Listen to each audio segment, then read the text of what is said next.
At a swamp forest, something pulsed with a strange glow. It came from a chunk of wood. Inside that wood was an organism. It was a soft, yellow, slug-like creature, round and squishy, with a big, bulging eye on top of its body. It looked around, confused about where it was. This organism remembered scrolling through his phone, reading manga in bed before he unknowingly fell asleep. He froze when it hit him. He had died and somehow ended up in another world. He chose not to overthink it, since things like this happen, and people usually accept it fast. Instead, he decided to stay practical, check his surroundings first, and figure out how to survive. He started shouting, asking if anyone was there. But when he noticed creepy red eyes staring at him, he quickly realized it was better to stay quiet. There were bugs and miasma everywhere, and everything felt damp, like the peak of humid season. And strangely, he felt comfortable. He snapped back to his senses, knowing this wasn't the time to relax. He wondered what exactly he had turned into. He felt like nothing more than a lump. Suddenly, a screen appeared. It showed that he was a level 1 slime mold, a weak creature with a decomposer trait. His health points were critically low, so autophagy had started. He was told to eat or hibernate immediately. He tried to process the fact that he had reincarnated as a slime mold and that his health was dropping. If he didn't eat soon, he would die again. He quickly looked around, searching for anything edible. Then he remembered his trait, decomposer. Slime molds are decomposers. They can eat wood, so he tried it. Now he understood how slime molds eat. The moment he thought about eating, his body spread out and wrapped around the target. The taste was surprisingly okay, like a soggy biscuit. After 15 minutes, he had already eaten a noticeable chunk of the tree, and he was full. A notification appeared saying he gained enough experience to level up. He reached level 2, and his health became full, 35/35. Another notice said he wouldn't gain experience from dead wood for 1 hour. He also gained 1 skill enhancement point. The available skills were Decompose at level 6 and Pulsation at level 2. He understood Decompose, but he had no idea what Pulsation was. Still, he chose to upgrade it just to see what would happen. It became level 3 and activated immediately. He learned that it allowed the protoplasm inside him to flow back and forth, creating movement. It felt almost magical. The moment it activated, the knowledge just appeared in his mind, even though he didn't think he had a brain anymore. Since eating wood wouldn't give him experience for a while, he decided to explore. To him, it felt almost magical that he could change his body shape whenever he wanted. He spotted a mushroom nearby. If a human ate something random like that, they'd probably end up in a coffin. But as a slime mold, he could somehow tell this mushroom was a delicacy. He slowly found the shortest path and began to scoot over. Even though slime molds move slowly, scientists discovered through maze experiments that no matter how complex the maze is, they can always find the fastest path. Even more insane, one experiment recreated the Tokyo subway system, something human engineers took 10 years to design, and the slime mold figured out a more efficient route in just 26 hours. He kept crawling toward the mushroom, and eventually, he reached it and wrapped his body around it. Now, it was time to eat. To him, this moment felt like finally meeting someone face to face after a long online relationship. The mushroom appeared as a woman asking if he was tough guy bang bang. He confidently said yes. She turned to face him, and he instantly realized she was toxic, and he had been scammed. In short, the system alerted the slime mold that toxins had invaded his body. Nutrients were being drained rapidly, and he was ordered to detox immediately. He had been poisoned. So he quickly pulled himself away. The system reported that decomposition failed. No experience was gained. The toxins were removed, and the poison status was cleared. However, he lost body mass, and his health dropped to 17/17. That scared him badly. Luckily, he realized he could cut off a part of himself to survive, and it seemed like he still managed to decompose a small part of it. He decided to leave it alone for now. He told it to wait until the general slime returns to camp and comes back stronger. He positioned himself back onto the dent in the chunk of wood, and after 15 minutes, he carved an even deeper dent into the wood. He was full. The system notified him that within the time limit, decomposing dead wood gives no experience. His condition returned to optimal at 35/35. He felt relieved to finally be back at full health. He crawled away from the tree. His plan was simple. Decompose a little, retreat before getting poisoned, return to heal using wood, and repeat the cycle. He called it Project Move Mountain. As long as he had enough time, he believed he could take it down. This encounter played out again, like those online lovers finally meeting in person. The mushroom woman told him to give up already since this was the 8th time. But this time, she was in cuffs and taken under arrest. In reality, the slime mold had finally conquered the mushroom. Decomposition was successful, and he gained experience. He also obtained poison resistance level 1. Now it made sense why he lasted longer and became more tolerant with each attempt. But to his surprise, he still didn't level up. He thought breaking down a mushroom would give a lot of experience, but it didn't matter. In a damp place like this, one thing was everywhere: mushrooms. The system notified him that the decomposition was successful, and he gained experience points from it. He leveled up to level 3. He also gained 0.5 skill enhancement points. He saw a straw pipe mushroom, which was safe and non-toxic. Decomposition was successful again, and that earned him enough points to upgrade to level 4. His poison resistance also increased to level 2, and he earned 0.5 skill enhancement points. He saw a monk's cap mushroom, highly toxic, but it gives a lot of experience points even if it was spicy. He also gobbled up a lot more mushrooms. He reached level 5 and gained 0.4 skill enhancement points.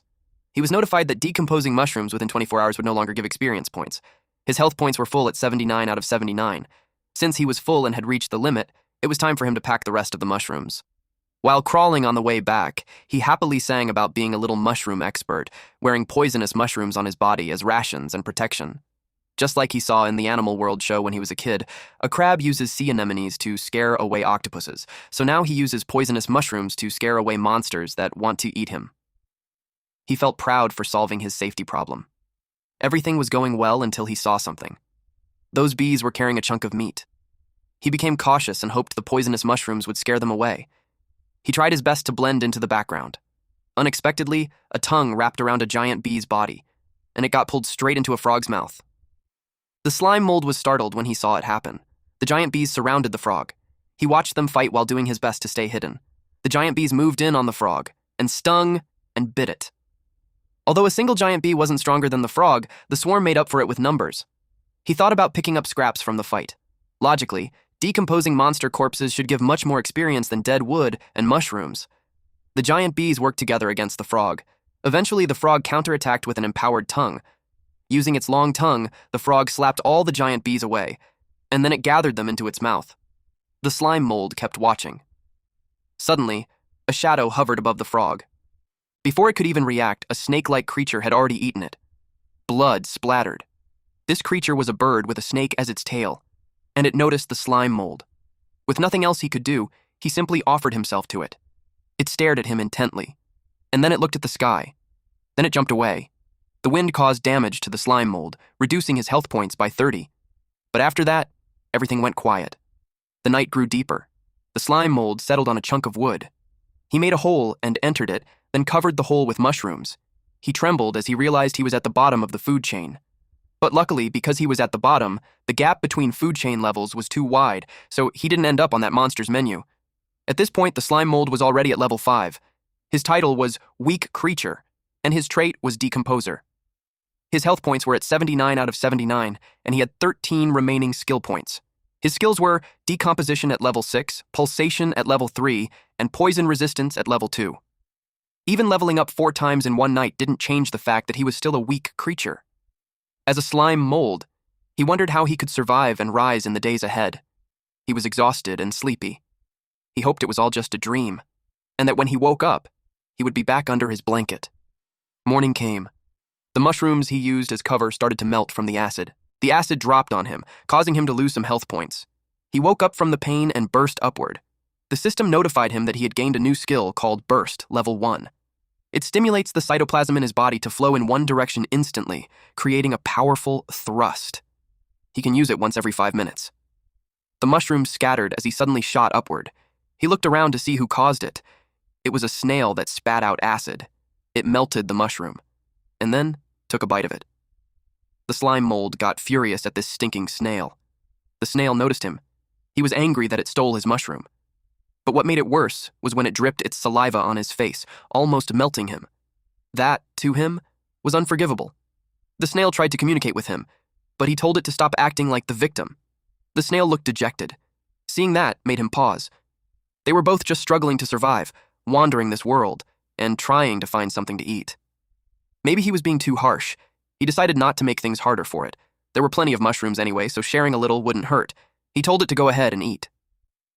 The snail happily gobbled up the mushroom. The slime mold suddenly felt like he had seen this kind of situation before. It was like a friendship born from a fight, a classic hot-blooded shonen trope.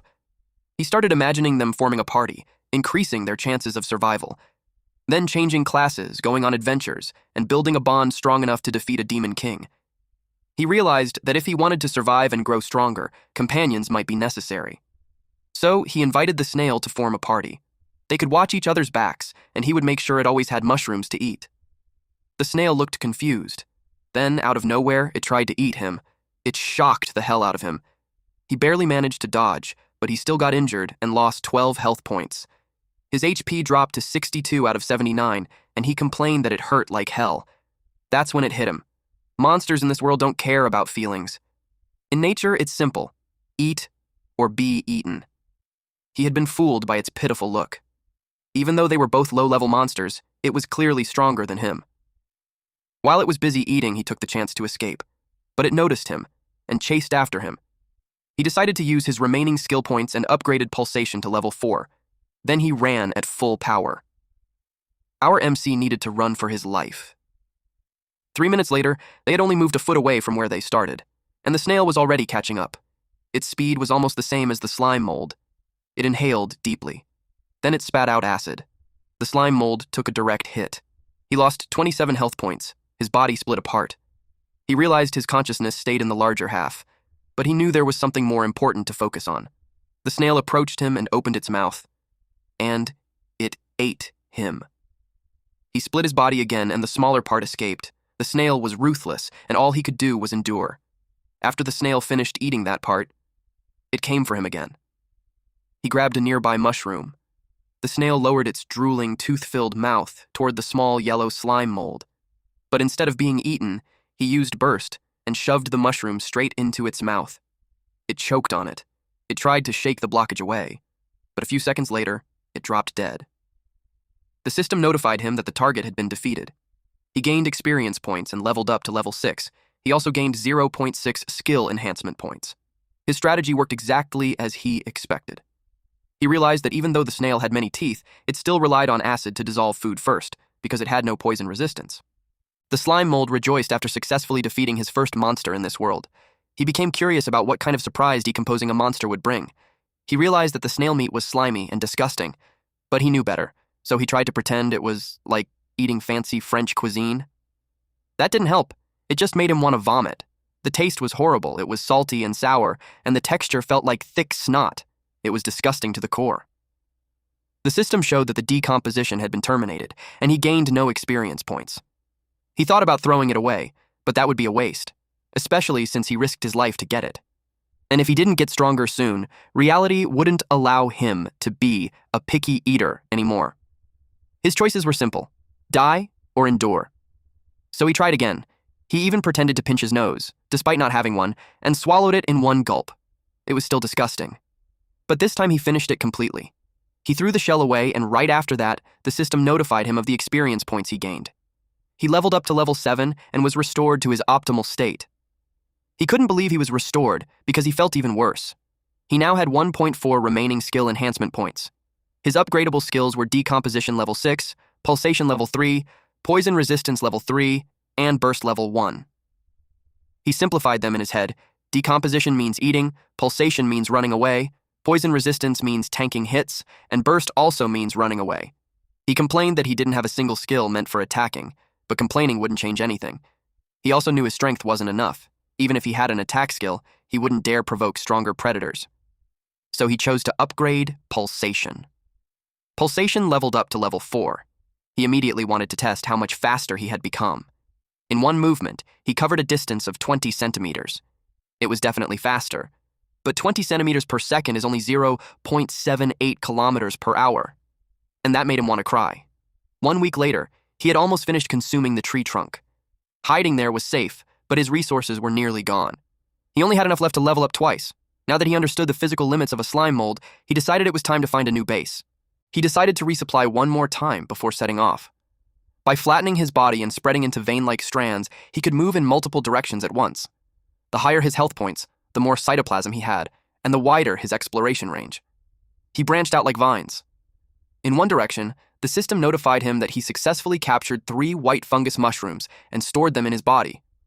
On the opposite side, he captured 6 small straw mushrooms and stored them as well. After mastering control of his body, he could store things inside himself or even decompose them while exploring, greatly increasing efficiency. In other parts of his body, he continued decomposing, and it was successful, earning him experience points. His poison resistance increased to level 4. Then he reached something that couldn't be decomposed, and it hurt him. He lost 9 health points. He immediately realized it was that thing again. He was hit by acid. Fortunately, his speed had improved. This time, he only lost 7 health points. Suddenly, a snail appeared right in front of him. He noticed this one was much faster than the previous ones. Still, he felt confident he wouldn't get hit again. Unfortunately, the moment it spat acid, he was struck head-on and lost 33 health points. The snail looked relieved, but in the next moment, it was caught off guard. The slime mold shoved a poisonous mushroom into its mouth. He revealed that he let himself get hit on purpose. After learning its weakness, dealing with it was as easy as flipping a hand. That was the difference in intelligence. The snail struggled, but he didn't let go. The poison spread through its body. Soon after, the system notified him that decomposition was successful, and he leveled up to level 10. The slime mold felt uncomfortable, but he couldn't deny it. The experience gained from decomposing monsters was incredibly high. He continued traveling, but then he spotted a creature hiding. He assumed it was another small snail, but when it came out, it was actually a blade-legged centipede. It towered over the slime mold. Seeing its sharp legs, the slime mold felt a chill of fear. It rushed toward him at high speed. He tried to keep it away by waving mushrooms, but it simply sliced them apart. The slime mold realized that trick wouldn't work on this one. In the blink of an eye, the centipede wrapped around him and tried to bite him. The strange part was, the slime mold's body was immune to sharp blade attacks. To his surprise, experience points were practically being delivered to him, so he didn't hold back. A few hours later, he found another target, and another one, but this time, it was a bee. It looked delicate and pretty, so he felt a bit bad that he couldn't reach it. He saw a cockroach too, but decided to just ignore it.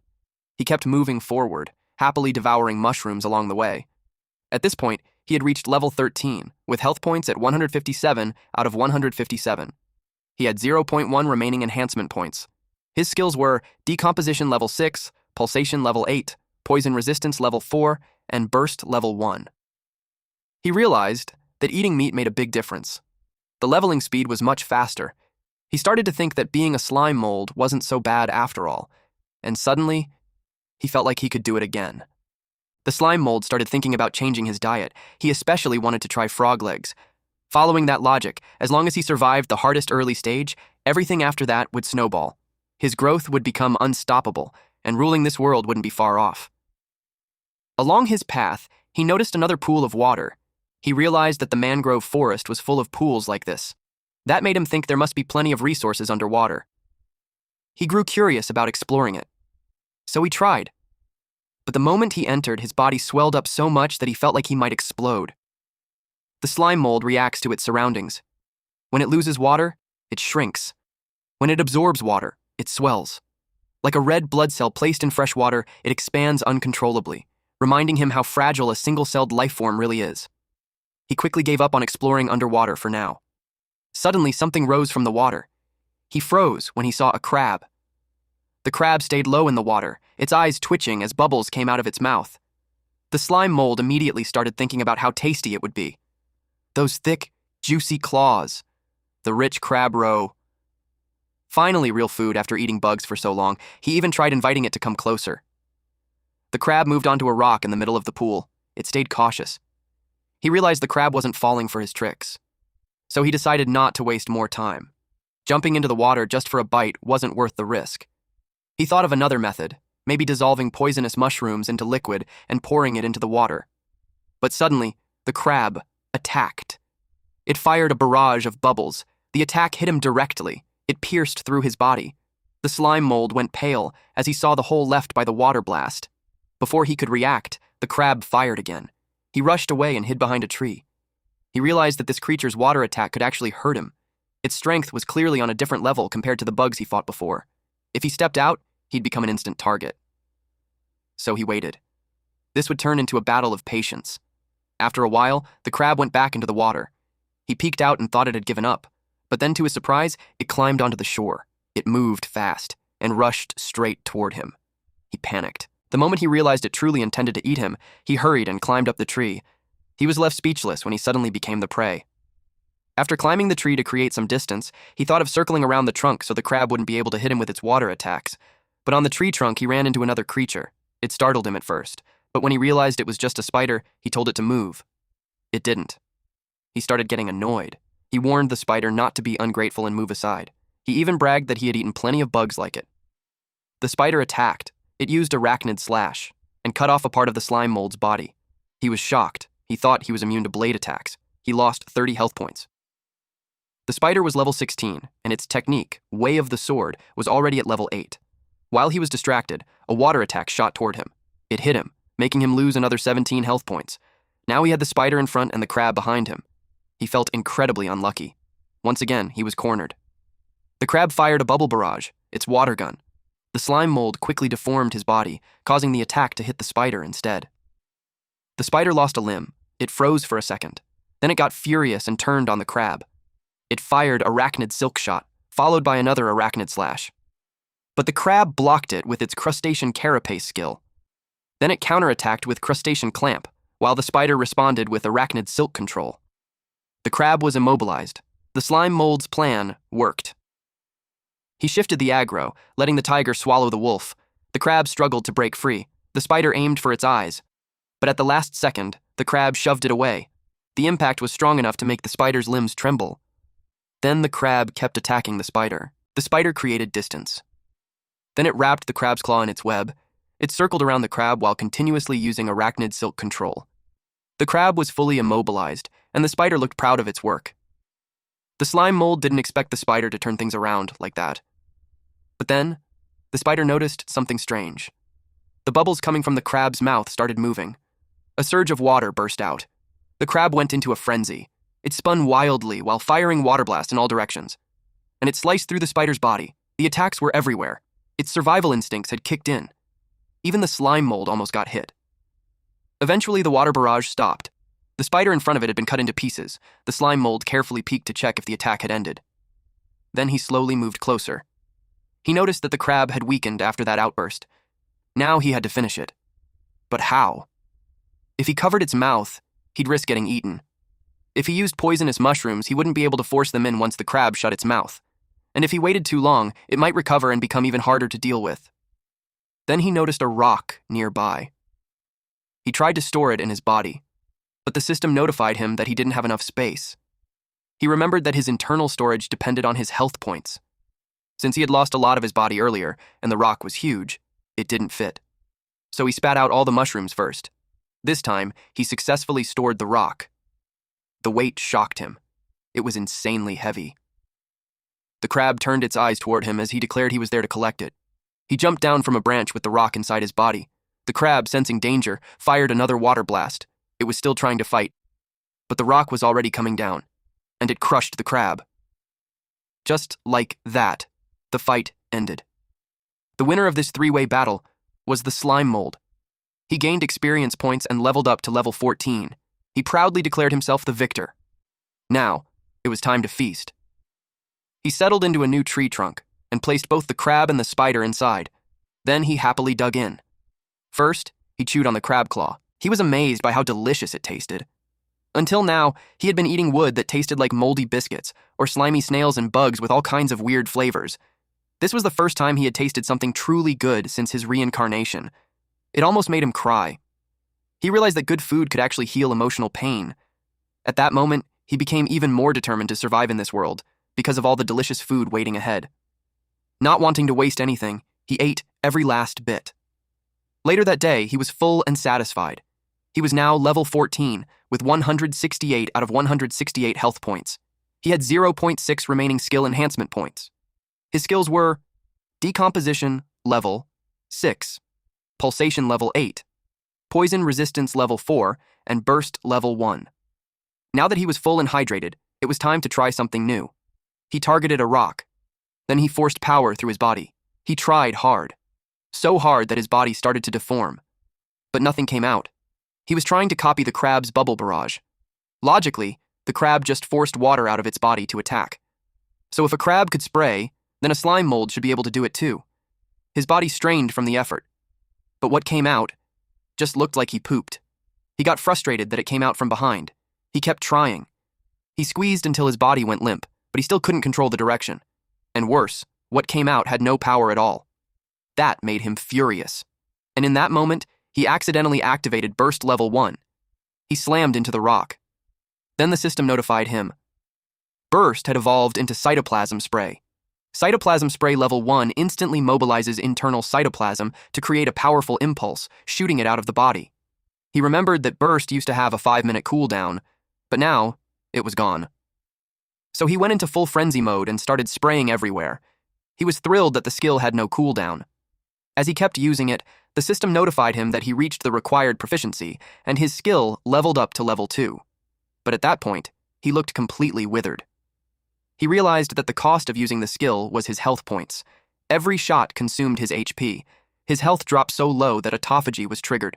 The system warned him to eat or rest as soon as possible. He slowly figured out how his abilities worked. As a slime mold, he had no magic. The cytoplasm in his body was his only combat resource. All his skills were based on the natural traits of a slime mold. That made him wonder. Did this mean he would never be able to use magic? That thought disappointed him. Right now, his only path was to keep decomposing and absorbing things. Growing his body properly, that was the true path forward. Then, a strange idea crossed his mind. If eating things helps him grow, what would happen if he ate himself? He found a chunk of his body that had been cut off earlier. He didn't expect it to be that big. He decided to test if he could absorb it back. The moment he did, strange memories flooded his mind, even though he didn't have a brain. The memory started from when that piece fell off while he was on the tree branch. Then that separated chunk received system notifications. It was experiencing a split body state and was recovering health points on its own. Later, it was notified that its current health was full, and its maximum health had increased by 30. The slime mold realized that even though the separated parts of his body had no real consciousness, they could still perform decomposition on their own. When he reclaimed them, he gained all the experience points and health they had accumulated. He was pleased to discover this little bug. He came up with a plan to split his body into multiple parts, send them out to work, and then reclaim them later. One mouth would become many. His leveling speed would increase drastically. He used division to cut off a piece of himself. One thing he noticed was that whether it was the main body or a split part, if health points dropped below 30, it would enter autophagy. Right now, his max health was 198. As long as there was enough food, he could create as many split bodies as he wanted. A chunk of him pierced through his center before separating from the main body. He was surprised that his idea actually worked. He couldn't help but grin. This felt like learning a shadow clone technique straight out of an anime. So, he made more. One chunk was assigned to a withered log. 2 others were sent to handle nearby mushrooms. The slime mold was now level 14, with 198 out of 198 health points. He had 0.6 remaining skill points. His skills were Decomposition Level 6, Pulsation Level 8, Poison Resistance Level 4, and Cytoplasm Spray Level 2. Now that his clones were set, he decided to finish decomposing the remaining spider meat to restore himself to peak condition. After all, when hunting, safety comes first. As he became more familiar with his slime mold body, he realized just how much stronger he had become. He was immune to normal piercing and slashing attacks. Even against stronger slashes, he could simply reconnect his body, making him effectively immune. At this point, even powerful physical attacks could barely threaten him. The only thing he was worried about was magic. But so far, he hadn't encountered any. Maybe his current area was too small. Or maybe this world was just another version of the animal kingdom. The water grew still, but bubbles slowly rose to the surface. 2 chunks of slime mold floated there, gently wobbling, as something beneath the water began to stir. Suddenly, a claw gripped the slime mold. Apparently, there were crabs in that pool of water.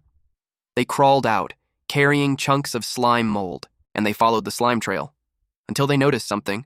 The slime mold pushed a tree, and it fell on them. Just like that, he caught 6 demon crabs. That boosted him to level 15. He finished decomposing them and restored himself to peak condition. He targeted the rock again, and used a plasmodial barrage. In his mind, he looked like a lone gunslinger, cloaked in dark robes, calmly aiming a massive weapon. He sprayed the rock, and reached the needed proficiency. His cytoplasm rose to level 6. After 2 days, he entered an autophagy state. This came from training, improving his power and accuracy.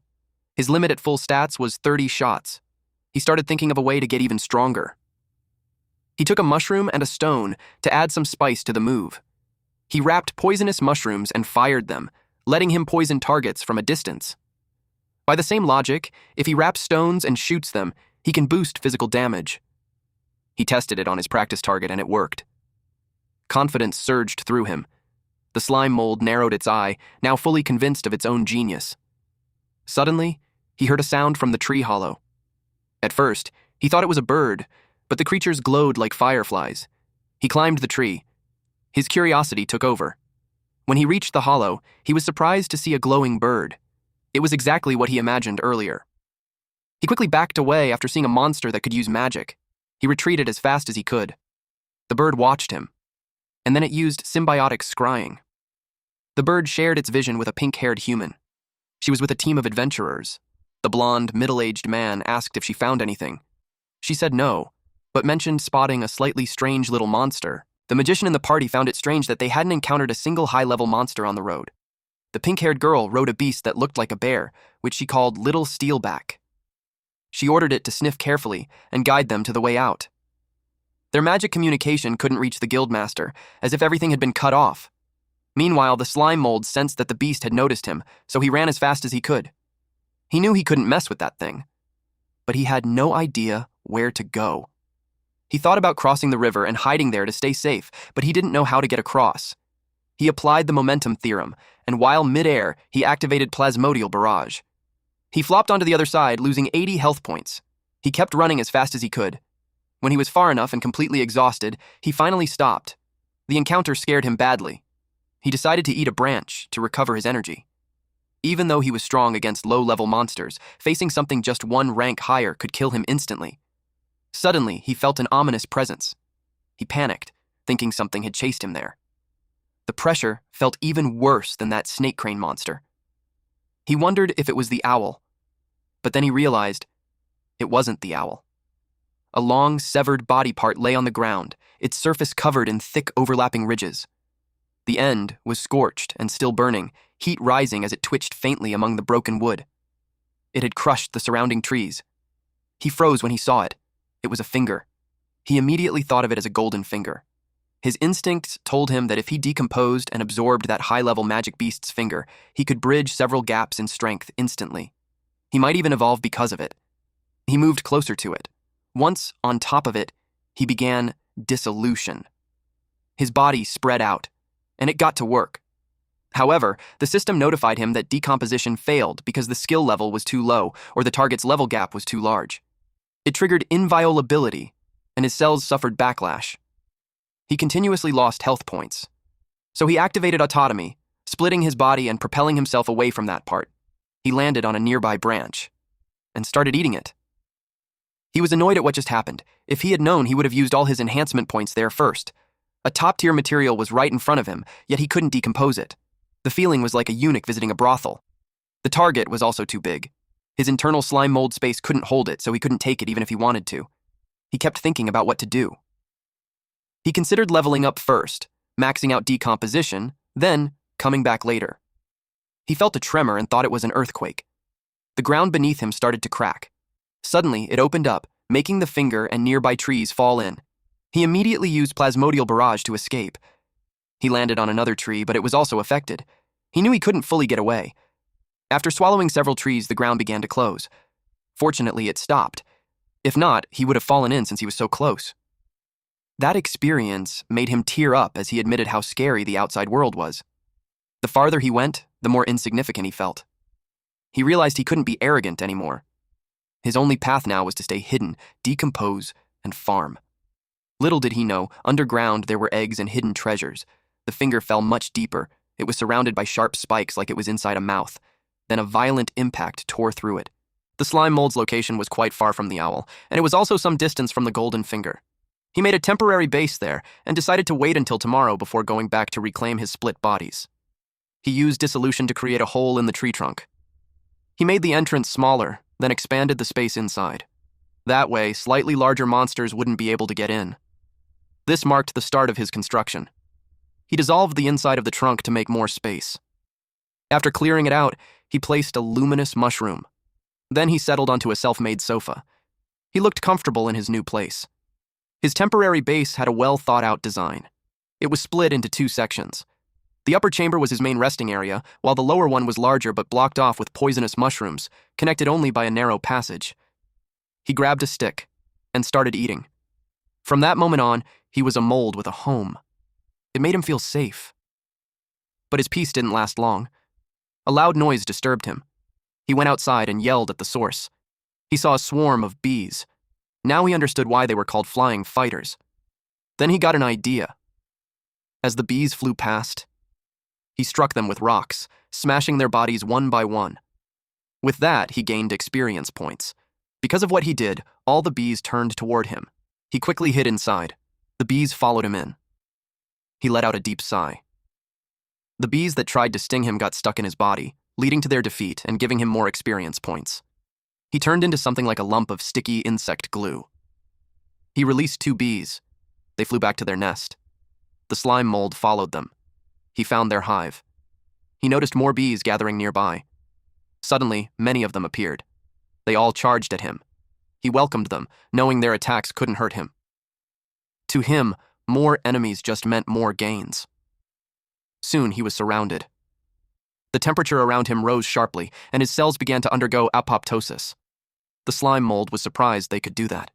He counterattacked with a plasmodial barrage, wiping out many bees at once. One large bee raised a beeswax shield, and he was pushed back.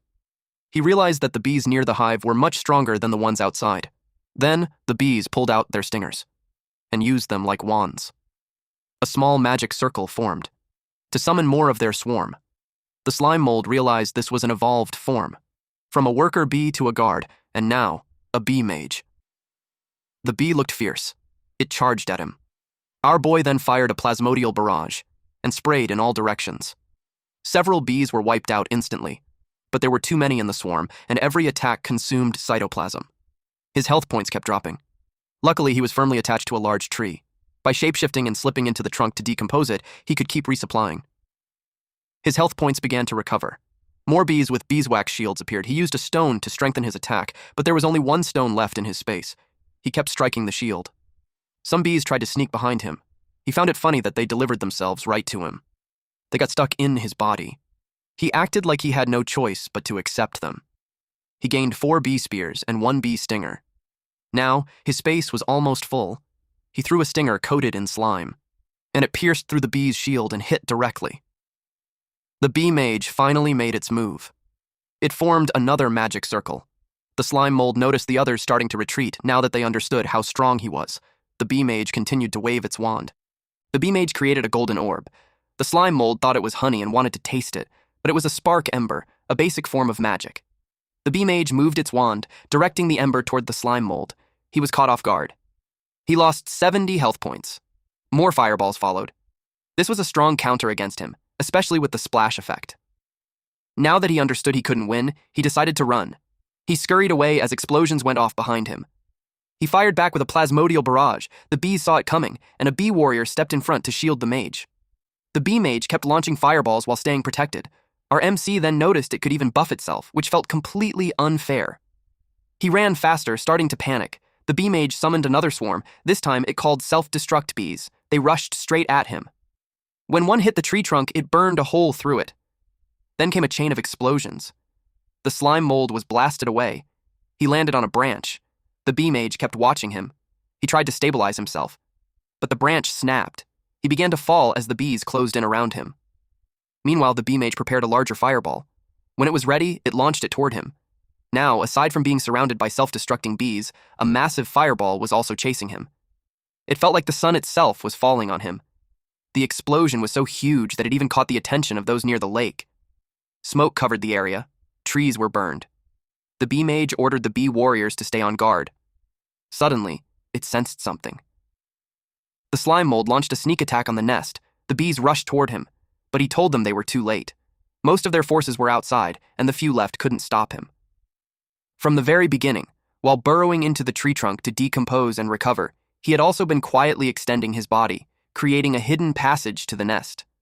Then, when he was forced behind the trunk, he used most of his health to create a split body to distract them.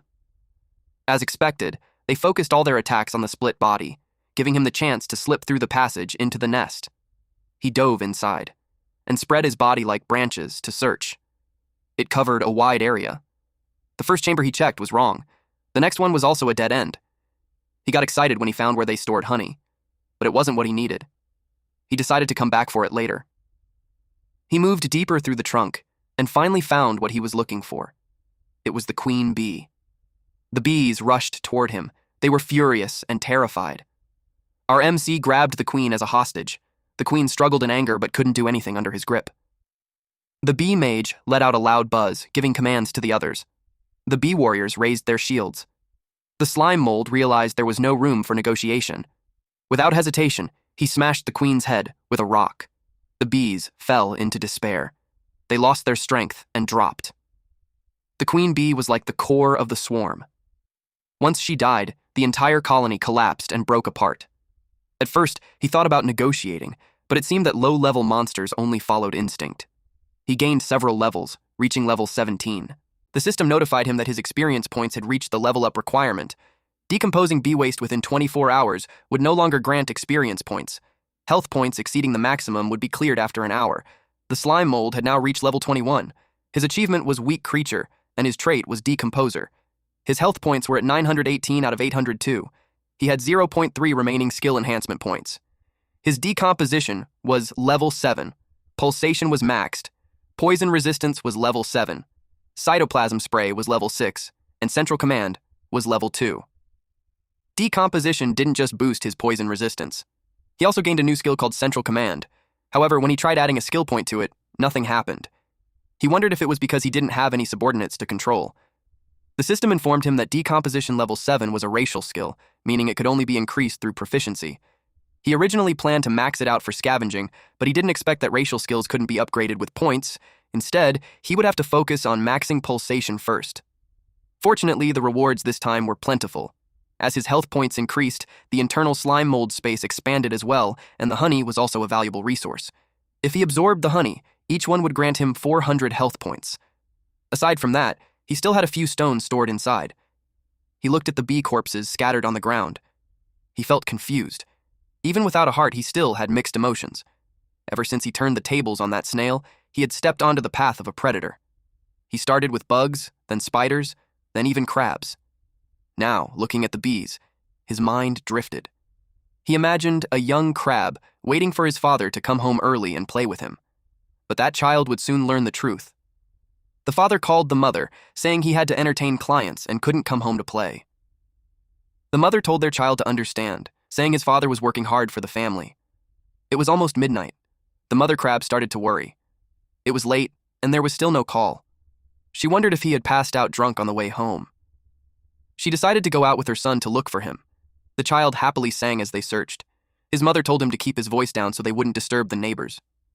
Then they saw a staggering crab in the distance. The child thought it was his father.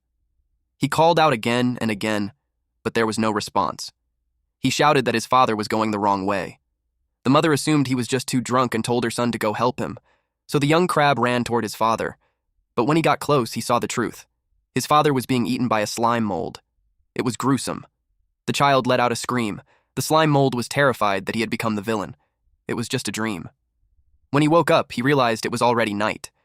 He figured he had been overthinking. His mind was still human, so he felt guilt.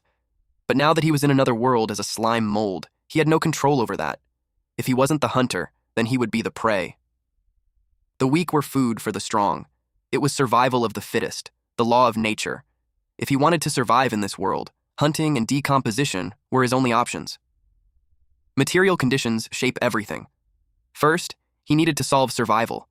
He decided to go reclaim the split body he had left earlier. He wondered what it might have gathered. He started moving. Unexpectedly, he saw a faint glow in the forest. It was a campfire. He froze. Then curiosity took over, and he moved closer to check. Around the fire, a man lay on a blanket reading a book. He asked a woman named Nia if she wasn't scared of getting poked while leaning on that spiky pig. The slime mold couldn't believe it. They were actually humans. She said she wasn't scared. When relaxed, Little Steelback's bristles became soft. She thanked the beast for its hard work and said they would rely on it again tomorrow. Nia Ross was from the 100 Style Guild, a C-rank adventurer. Another man, Rake Carter, also known as Captain Hawk from the same guild and a B-rank adventurer, said they originally planned to search for the guild master, but instead, they got lost. As captain, he took responsibility and apologized. The man reading the book was Cole Fern, also from the 100 Style Guild and a B rank. He said magical communication was cut off, there were no signs of high-level magic beasts, and even the forest had turned into a maze. No one could have predicted so many strange things happening, so there was no need to blame himself. He added that although they hadn't found the guild master yet, there was no need to worry too much. After all, their guild master ranked among the top 3 leaders of the 8 great guilds. Once they found their way out tomorrow, they would report everything to the church. The guild master's strength was beyond doubt, but it had been 2 years since anyone had contact with him. Rumors said the guild had fallen under suspicion from the church. Coincidentally, the guild master had only come here after accepting a mission personally assigned by the Pope. The guild master of the 100 Style Guild was Gon. 10 years ago, he founded the guild. Unlike others with strict entry rules, his guild accepted anyone, no matter race, profession, or level. The only requirement was to follow their principles: no deception, no abuse, and no evil. The resources Gon gained from hunting monsters were shared fairly among all members, helping everyone grow. Because of this, the 100 Style Guild became known for its generosity and unity, quickly rising to become one of the 8 great guilds. Also, as the 100 Style Guild grew faster and faster, rumors spread that it had drawn the church's suspicion. 2 years ago, Gon told them he was heading to the swamp forest for a mission, but since then, there had been no news. Without the guildmaster's protection over those 2 years, members were poached or scattered. The once glorious 100 Style Guild had become unstable. Gon had recognized Rake's talent, which was why he formed this squad to search for him. In the end, only the 2 of them answered his call, so he was grateful. Nia shared that if Gon hadn't founded the 100 Style Guild, someone with a niche profession like hers would never have become an adventurer. But Cole believed that someone like her, who could control intermediate magic beasts, would be fought over by many guilds.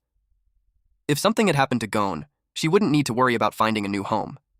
That annoyed her, so she told him to just go to sleep. He playfully apologized and told her to pretend he hadn't said anything. Meanwhile, the slime mold was eavesdropping on them. He couldn't hear everything clearly, but he knew that gathering information about the human world was important. He tried extending part of his body to act as a receiver. His body slowly crept forward. Cole immediately sensed a monster. Without warning, he fired an ice spike that pierced the extended part of the slime mold. The system alerted him that the frost effect was highly effective. His speed dropped by 90%. Our MC panicked. The other 2 jumped to their feet, but Cole remained lying down. He said he had already dealt with it. They looked over, curious. Little Steelback watched closely. Then it suddenly bit down. It dragged the slime mold out. He panicked. It all happened too fast. He knew he was doomed. At the last moment, Little Steelback stopped when Nia gave the order. She scolded them for attacking without thinking. To her, it was just a small passing monster, not a threat, so she told the beast to let it go. It spat the slime mold out. She caught him in her hands. She felt like she had seen him somewhere before. Then she asked if he wanted to form a contract with her. At that moment, she looked like an angel to him. He was happy. For the first time in this world, he felt like he could have a connection, so he nodded yes. But Rake told her to stop messing around. They still needed to find a way out tomorrow. This wasn't the time to collect monsters. He also said she shouldn't waste mana on a low-level creature like a slime. The slime mold tried to correct him. He wasn't a slime. He was a slime mold. Nia had no choice but to let him go, though she looked disappointed. The slime mold realized they couldn't hear him speak. He quickly thought of a way to communicate. He stretched part of his body. It looked like tentacles. The adventurers became curious, but also cautious. He tried to spell out yes to show he was intelligent, but Rake thought he was just secreting waste. He even found it interesting since it was a rare sight. Nia, on the other hand, didn't know how to react. The slime mold was horrified when he realized something. These people didn't speak his language. He slowly backed away, feeling defeated. He gave up trying to communicate. If he pushed it further, they might see him as a strange monster and kill him. Still, at least he confirmed one thing. There were humans in this world. There was just a language barrier. The slime mold crossed the swamp and returned to where he had been before. This time, he hoped he wouldn't run into the owl again. Suddenly, the nucleus command activated. It started giving off a steady beeping signal. With it, his perception sharpened, and he immediately located his body. He could see it clearly. He sensed the position of his split body, finally understanding the effect of nucleus command. He didn't waste a second and moved right away. As he got closer, the signal grew stronger. He was impressed by what he saw. His split body had grown massive. He wondered how much it had decomposed.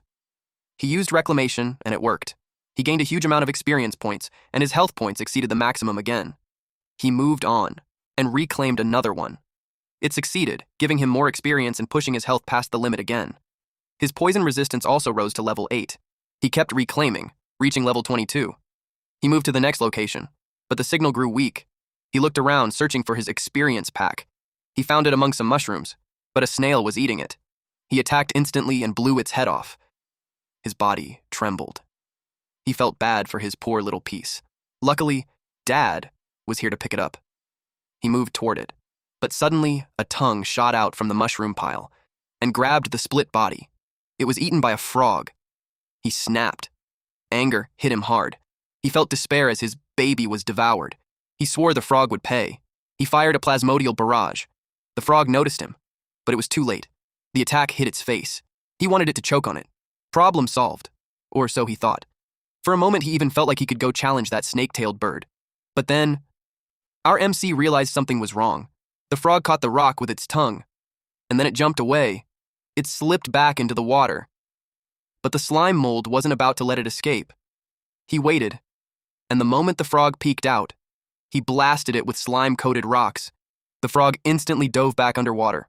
The rocks sank into the pond. He grew annoyed. If it stayed underwater, he couldn't do anything. Suddenly, it leaped out again. He realized something. Frogs were amphibians. They had to come up for air. This time, he would make sure it died. The frog launched itself with full force. The skill was called power release. It tried to swallow him whole, but at the last second, he dodged.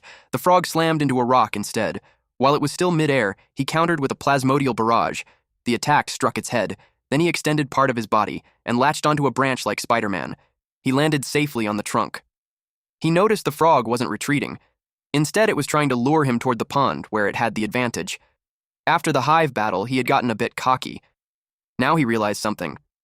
Out here, you never really knew who was the hunter and who was the prey. He reminded himself to stay humble.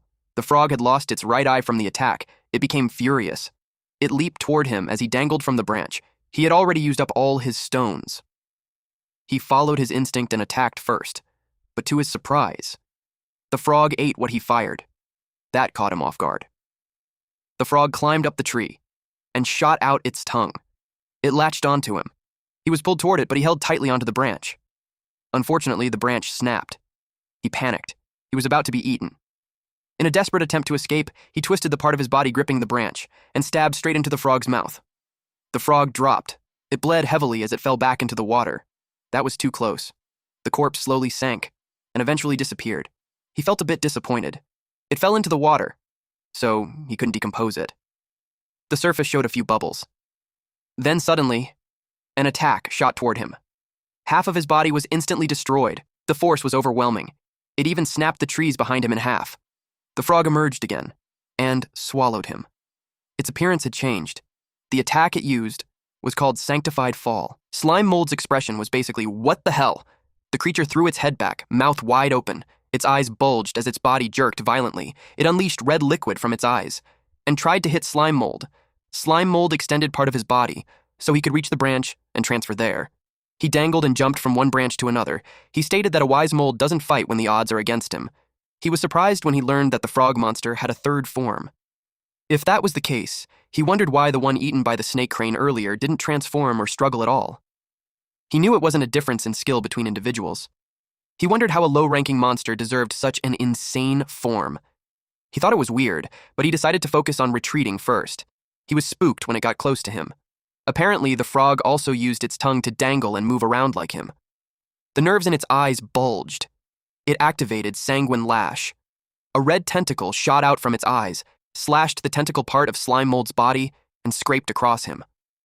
Instantly, he lost 199 health points. The system alerted him that a foreign object had invaded his cells. Decomposition started. He was shocked to learn that the blood was toxic, and even poison resistance couldn't stop it. The frog attacked with a tongue lash, it got stuck to him, and he got smashed to the floor. But he didn't panic since physical attacks don't do damage to him. Unexpectedly, he fell into the water. The frog lunged forward with its mouth wide open, ready to swallow slime mold. It clamped down on the slime mold. It was peaceful for a second until the frog suddenly realized slime mold was creeping out of its mouth. Slime mold slowly made his way out of the mouth. He was constantly losing health points from the acid inside its mouth. Before he got digested, he needed to eject his main body, but just prying its mouth open used up all his strength. He couldn't split. The frog shoved him back inside its mouth. He had no choice left. He gambled, and a part of his body dropped into the water. The water entered his body. The frog started choking. His plan was to stuff it to death. But the frog struggled and still forced him deeper into its mouth. Slime mold was forced to consume all the honey and gained 400 health points continuously. Slime mold resisted by absorbing more water and making himself bigger. Eventually, the frog exploded, and slime mold was free. The system notified him that he defeated the trash and earned experience points. Decomposition of the foreign object was successful, and he now obtained an antibody. He was dumbfounded, though. He had become huge. He obtained osmotic pressure. Regulation at max. His health points were at 11,870 over 924. The excess health points would be cleared in an hour. The water kept flowing in. Because his body size increased, he had enough cell fluid to regulate the changes in osmotic pressure. It was such an unexpected gain, but he didn't like that his 10,000 plus health points were going to disappear soon. It was an achievement he got after emptying his inventory, so he decided to make the most of it. With his current body size, he imagined himself like a Godzilla. He thought of a great idea, which was the game called Rolling Sticky Ball. Slime mold's decomposition was successful. He earned experience points. He moved around like that, so he kept gaining more experience points. He continued to explore the pond. Fish were running away, but they easily got stuck in his body.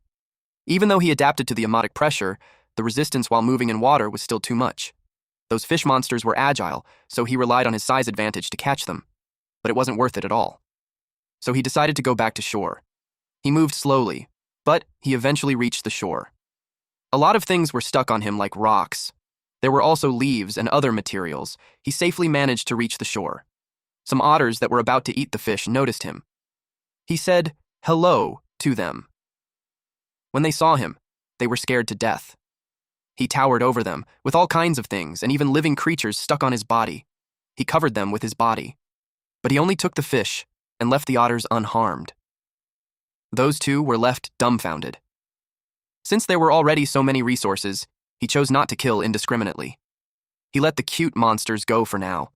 He wanted to keep the last proof that he still had a human soul. He saw a squirrel on his way. The tips of its ears were glowing red. It dropped its acorn and went into combat mode. Its eyebrows and tail burst into flames. It attacked first using fireballs. Slime mold was in awe seeing fire magic, and quickly realized it was super effective against him.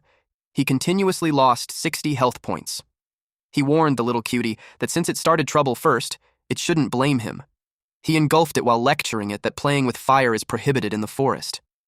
He decomposed it and left its bones. The system notified him of the experience points he earned. Meanwhile, somewhere in the forest, beasts were locked in a fight. A large lizard beast was struck by something that looked like a tree. It stood tall and twisted, like a living tree made of pale flesh.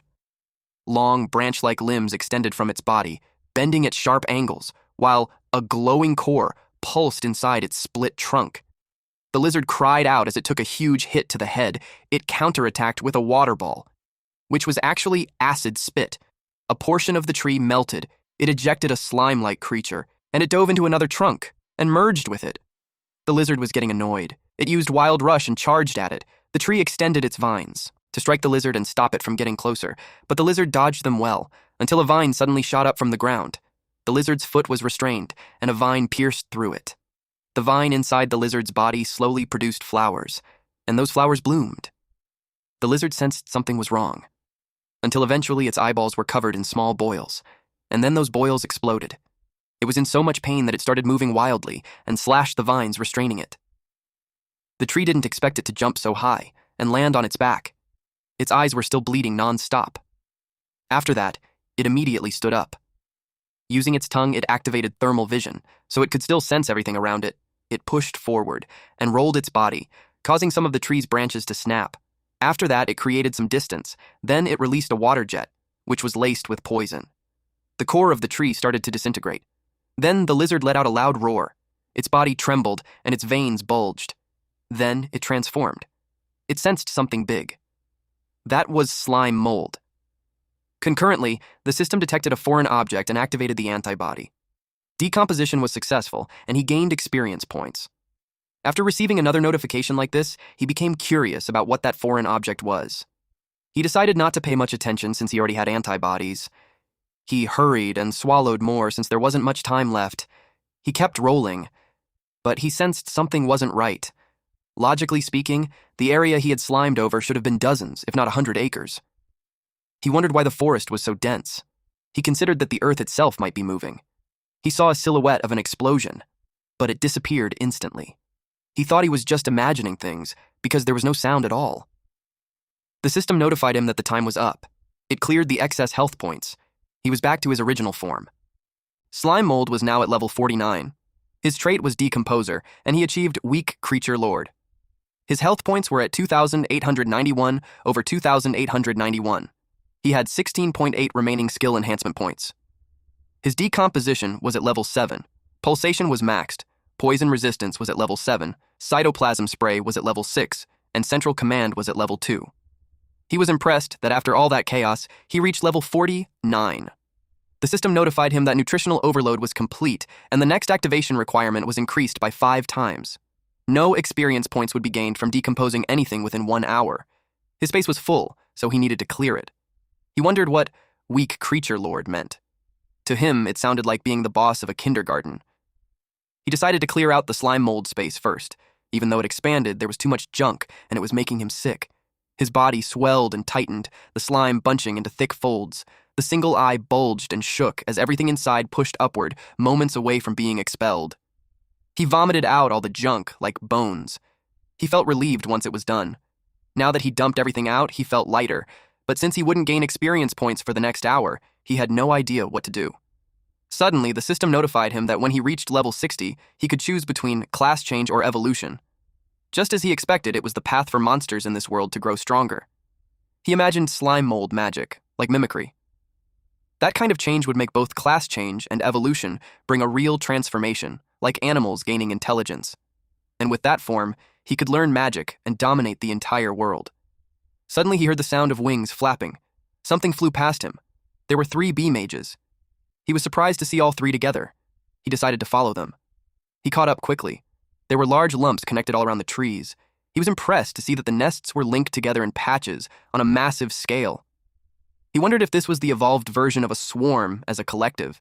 The bees were busy with their own roles. Until a 2-legged beast stepped on one of the nests, splitting it in half. It was a huge bird, and it started eating the eggs in the nests. Slime Mold remembered that bird. He had encountered it before, but its color was slightly different now. He still remembered how terrified he was back then, so scared that he almost lost the will to survive. Fortunately, it didn't take interest in him at the time. The bees surrounded it. They attacked, but it was ineffective. They tried targeting the snake-tail part of its body, but that was also ineffective. They covered every inch of its body, and the bird simply shook them off. The bee mages created several fireballs and rained them down on the beast. It caused a massive explosion. Slime Mold felt slightly nervous. Fortunately, he managed to hide behind a rock. The destructive power was far greater than the nest he attacked before.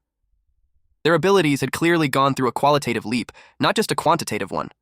The bird absorbed the fire. Its belly swelled up, and the flames were extinguished. The bee mages didn't expect that. Now they trembled in fear. The bird went on a rampage, chasing and striking the bees while destroying the nest in the process. Its snake tail turned red. It had thermal vision. It pinpointed the location of the queen bee, and without hesitation, it devoured it. It chewed the queen bee in half along with the eggs. Slime Mold noticed that its body only turned red after absorbing flames. He also realized that killing the queen bee wiped out the entire swarm. Clearly, it wasn't a low IQ creature. With so many corpses around, he quietly collected some while staying hidden, storing them to decompose after an hour. The bird was suddenly startled when its tail froze over. Someone had used a freeze skill. It was the adventurers. They followed the magical reaction from the explosion and discovered this scene. But it was only an intermediate magic beast. Nia recognized it as a snake heron. Rake warned them not to let their guard down, because it already seemed to be at lord level. Slime Mold saw the humans from before. It looked like they were planning to hunt the strange bird. The ice on the tail slowly melted. Eventually, the snake was able to move. The bird got annoyed at the adventurers. Rake told Cole to finish it with high-tier ice magic. He would buy him time to chant. Cole thanked him for the help. He promised to drop it in one move. The bird slashed with its talons. Rake blocked it with his shield. But it wasn't easy. His legs trembled from the force. He realized the thing was strong. After the high-level monsters disappeared, it must have feasted and evolved. He used a shield counter and shoved it away, but it threw rocks at him, followed by an attack from the snake. Nia told Little Steelback to use Tackle. It slammed hard into the bird, which made the snake miss its target. That was a close call for Rake. The snake charged again, even more aggressive, while the bird looked like it was about to throw up. It vomited fire. The flames were massive. The bird used a high-tier spell called Pseudo-Dragon Breath. They had to defend, so Cole made his move. He cast a high-tier spell, Glacial Barrier, and blocked the fire. But the waves of flames kept coming until it caused a massive explosion. Slime Mold felt both scared and amazed at the same time watching that level of magic. He knew that if he were a bit bigger, he'd already be cannon fodder. The ice barrier held. Cole gave everything he had. His veins were already bulging. By the time it shattered, the fire was almost gone. But the aftermath was bad. Slime Mold was impressed by how strong it was. It made him regret not knowing magic. Cole felt frustrated because his chant was wasted. Now, he couldn't use high-tier magic for a while. Rake told Nia to have Little Steelback cover him. The pig unleashed the spines on its back. The bird covered its head. Rake unleashed his power and shot up into the sky. The bird peeked and got confused. Rake came down with his meteor hammer. He slammed it into the bird's head. The impact shattered the ground. The snake hissed loudly in pain. The bird's head was left bloodied. That settled it. It was defeated. The snake heron already had the strength of a high-level magic beast, but as expected, the captain was reliable. It made Slime Mold realize that human combat thinking combined with teamwork was better than raw strength, letting them defeat stronger enemies. He decided to find a way to cling to that human's thigh as soon as possible. Rake turned his back on the enemy and told Nia to try reading the corpse's memories and check for clues about their guildmaster. Unexpectedly, the snake rose and bit Rake on the shoulder. Then, the bloodied snake slowly regained consciousness. Cole used an ice spike on the snake. The snake part of the snake heron had petrifying venom. He told Nia to quickly give the captain a purification potion. Nia did as told. Rake chugged the bottle, but he choked. His throat had already turned to stone, so he couldn't swallow it. He dropped the potion and was completely turned to stone. Cole told her there was no time to grieve. She had to run. She hesitated. Eventually, she rode the pig and they started running. The snake heron absorbed the captain's life energy, so it would fully recover soon. They retreated at once. The bird saw them, and it was clearly out for revenge. Cole drank a potion. He admitted they had miscalculated the snake heron. It already had the power of a high-level monster lord, but as long as they could escape within a week and ask the church to send a royal priest, they could still save the captain. Suddenly, it appeared right in their path. He didn't expect it to recover so fast. He took command of the fight. The bird charged at him. Nia was terrified. She asked what they should do now. He told her not to be afraid. He already had a plan. He told her to save her magic power so they could get her out of this lousy place later. He used an intermediate spell, Ice Gatling. It struck the bird's leg, and most of its body. The bird's neck swelled up. Cole could tell it was about to cast a high-tier spell again. He told Nia to ignore everything and just run. She asked what he was planning. They had no choice. If he didn't pin it down, neither of them would escape. He thanked her for the magic potion. As the fireball rushed toward them, ice started creeping over his body. He cast a high-tier spell and sealed himself inside a glacial barrier. Nia showed a look of despair. While the ice wall blocked the fire, she forced herself to run. She was determined to escape and report the strange forest to the church. An owl suddenly flew above her. She heard it cry, "Miwu," and was surprised to see it. The magic connection had been cut earlier, so she thought it was gone. With its vision, finding the exit should have been easier. But suddenly, it turned in a different direction. It landed on a branch and activated Sanctified Fall. Its body began to glow. It locked its eyes on her. She turned pale when she saw it. At the same time, inside a sealed place, corpses of different beasts were scattered everywhere, and Gon sat at the center. The system warned him that his status had reached its time limit. Fatigue and other negative effects would no longer be hidden. Also, his mana loan had reached its limit. It began draining his stamina to repay the debt until it was fully restored. He understood that. Especially after seeing the mountain of corpses in front of him. The corpses clumped together and spoke to him. It said it could see him panting. In 2 years, he killed all the high-level magic beasts in the swamp forest until none were left. That monster had died by his hands countless times. It asked if he had finally used up all his assets. The one speaking to him was the king of the swamp forest, Yahello. It told him to speak instead of muttering to himself. It asked if he was looking at what they called the system. It knew Gon relied on that system to raise his guild into one of the 8 great guilds in such a short time. Then it spoke about the secret inside its body. They had gathered similar knowledge from other universes and called it a transmigrator. They gave everything, holding nothing back, just to kill him. They lured him into a trap, but didn't expect him to grow this strong while still hiding many trump cards. It decided to give him one last chance. After destroying everything he had, it would turn him into a corpse puppet. He could also choose to join them or work with them for their grand plan of dimensional ascension. He simply said he would think about it. Right after that, he said he was done thinking and grabbed his weapon and slashed that scum. His answer was simple: kill it. But Yahello told him that no matter how many times it happened, it was useless. Inside the eternal barrier, it was immortal and could not die. It transformed its body. It created a form made of several heads. It told him that no matter how strong he was still just mortal flesh. Seeing him pant only proved he was reaching his limit. Since he refused to cooperate, it would kill him instead. Gon took something from his inventory. It was a container filled with golden liquid. He shattered it and let the liquid spill around. This was called true holy water. Yahello asked what it was. The liquid spread, and its presence disturbed it. Then it began to rain true holy water. This liquid could burn the soul. Even if it couldn't gain physical immortality, it meant nothing against this. It was a shame he had to use it. He had been saving it for the mastermind behind everything. Yahello cursed him. It demanded to know where he found such holy water. It kept cursing until its body finally faded away. The true holy water spread. Suddenly the system warned him that a high-energy reaction was detected, and the target was about to regenerate. A blinding pillar of golden light erupted upward, tearing through the ground as debris flew everywhere. The energy spiraled wildly, overwhelming everything around it. Chunks of the creature were blown apart and sent flying through the air, streaked with light. Below, Gon stood in the middle of the destruction, weapon in hand, as the remains scattered around him. He confirmed that the final move was Sanctified Fall. But true holy water burns at the soul level. If the soul is gone, even Sanctified Fall cannot restore it. Yahello entered Sanctified Fall mode, its massive body unfolding in midair. A bright golden core glowed at its center, while thick, tentacle-like limbs spread outward, radiating power.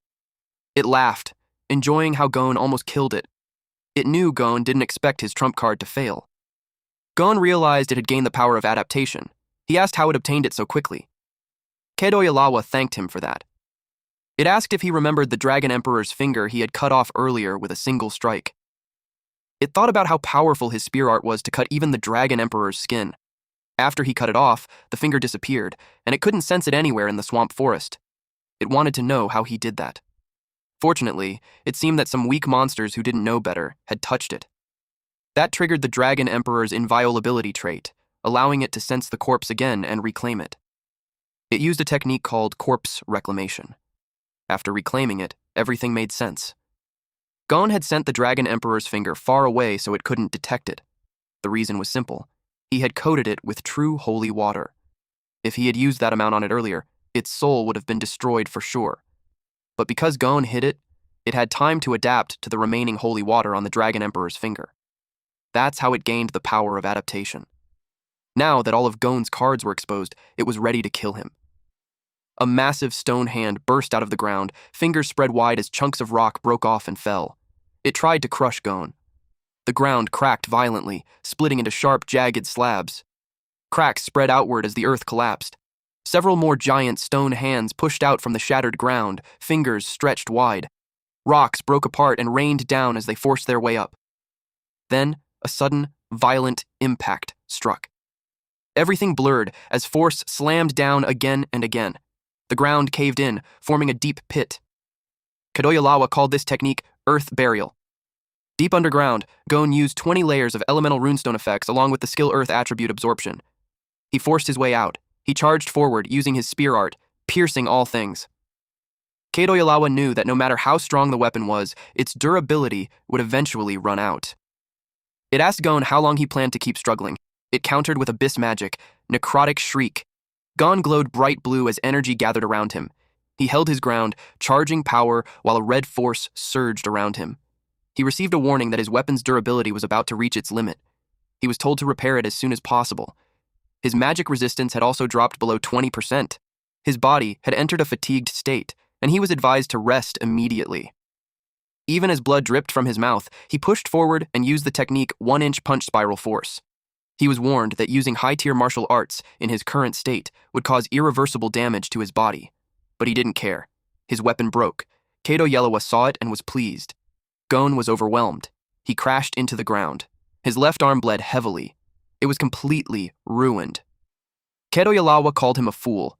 It said he should just die quietly instead of suffering like this. It couldn't believe he was still thinking of a way to turn things around. Gon regretted saving his skills earlier. He admitted Kadoyalawa was right. He should have used all the true holy water from the start. The Dragon Emperor's finger appeared.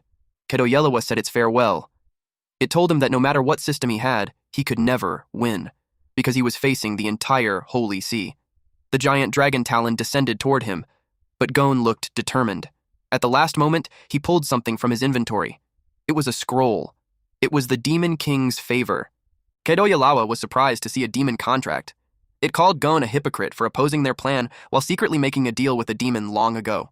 It begged the Pope to save it. Huge hands began to descend, ready to crush it. That technique was called Oblivion's Grasp. After that, it was reduced to ashes. Then, the demon stepped out from the void. It greeted Gon, saying it had been a long time. It mocked Gon's pathetic state. He looked just like him back when he failed to descend into that universe for the first time. It laughed loudly, saying it brought back memories. It said it would never forget Gon's kindness. As a reward, it offered him its power. With it, he could become strong enough to wipe out those evil scoundrels. It asked the transmigrator what he thought. Gon tore the contract apart and told him they were even. The demon got annoyed that he didn't fall for it. It gave him one piece of advice.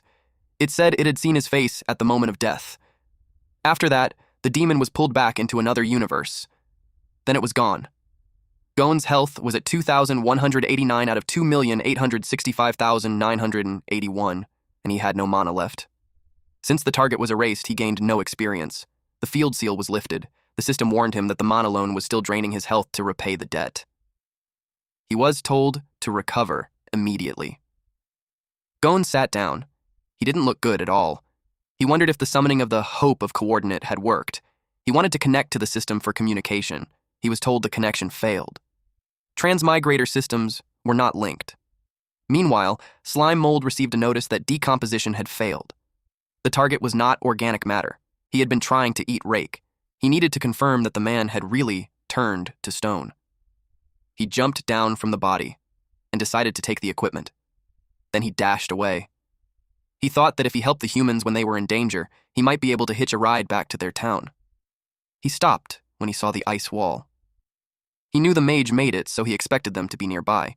He assumed they had already killed that ostrich. He planned to grab some loot while he was at it. But for safety, he decided to observe first. He used search. He was shocked by what he saw. A roasted human body lay in front of the bird. The snake wrapped around the body and grabbed it, then dumped it straight into the bird's mouth. Suddenly, the bird whipped its head. Slime Mold ran right away. He didn't expect another one to be down. The bird was getting stronger. He thought the girl might already be dead too. At the same time, the owl turned savage. It charged at Naya using a dive attack. She realized it was no longer their companion.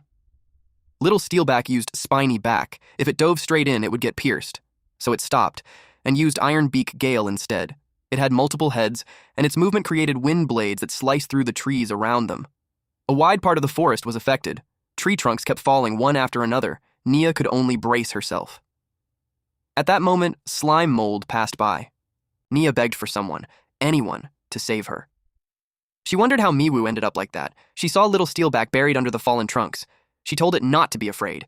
She would transfer mana so it could recover right away. Miwu let out a loud cry. Its heads merged into one. Its neck stretched long and lunged straight at her. She instinctively used mind control. Miwu stopped. Then Nia was pulled into another dimension. She felt relieved that the pet contract hadn't broken. She had entered her spiritual world. She saw an angel inside. Miwu was being carried by it. She wondered why a noble angel would exist inside little Miwu's spiritual world. The angel called her to come closer, but its face twisted. It revealed a terrifying red monster.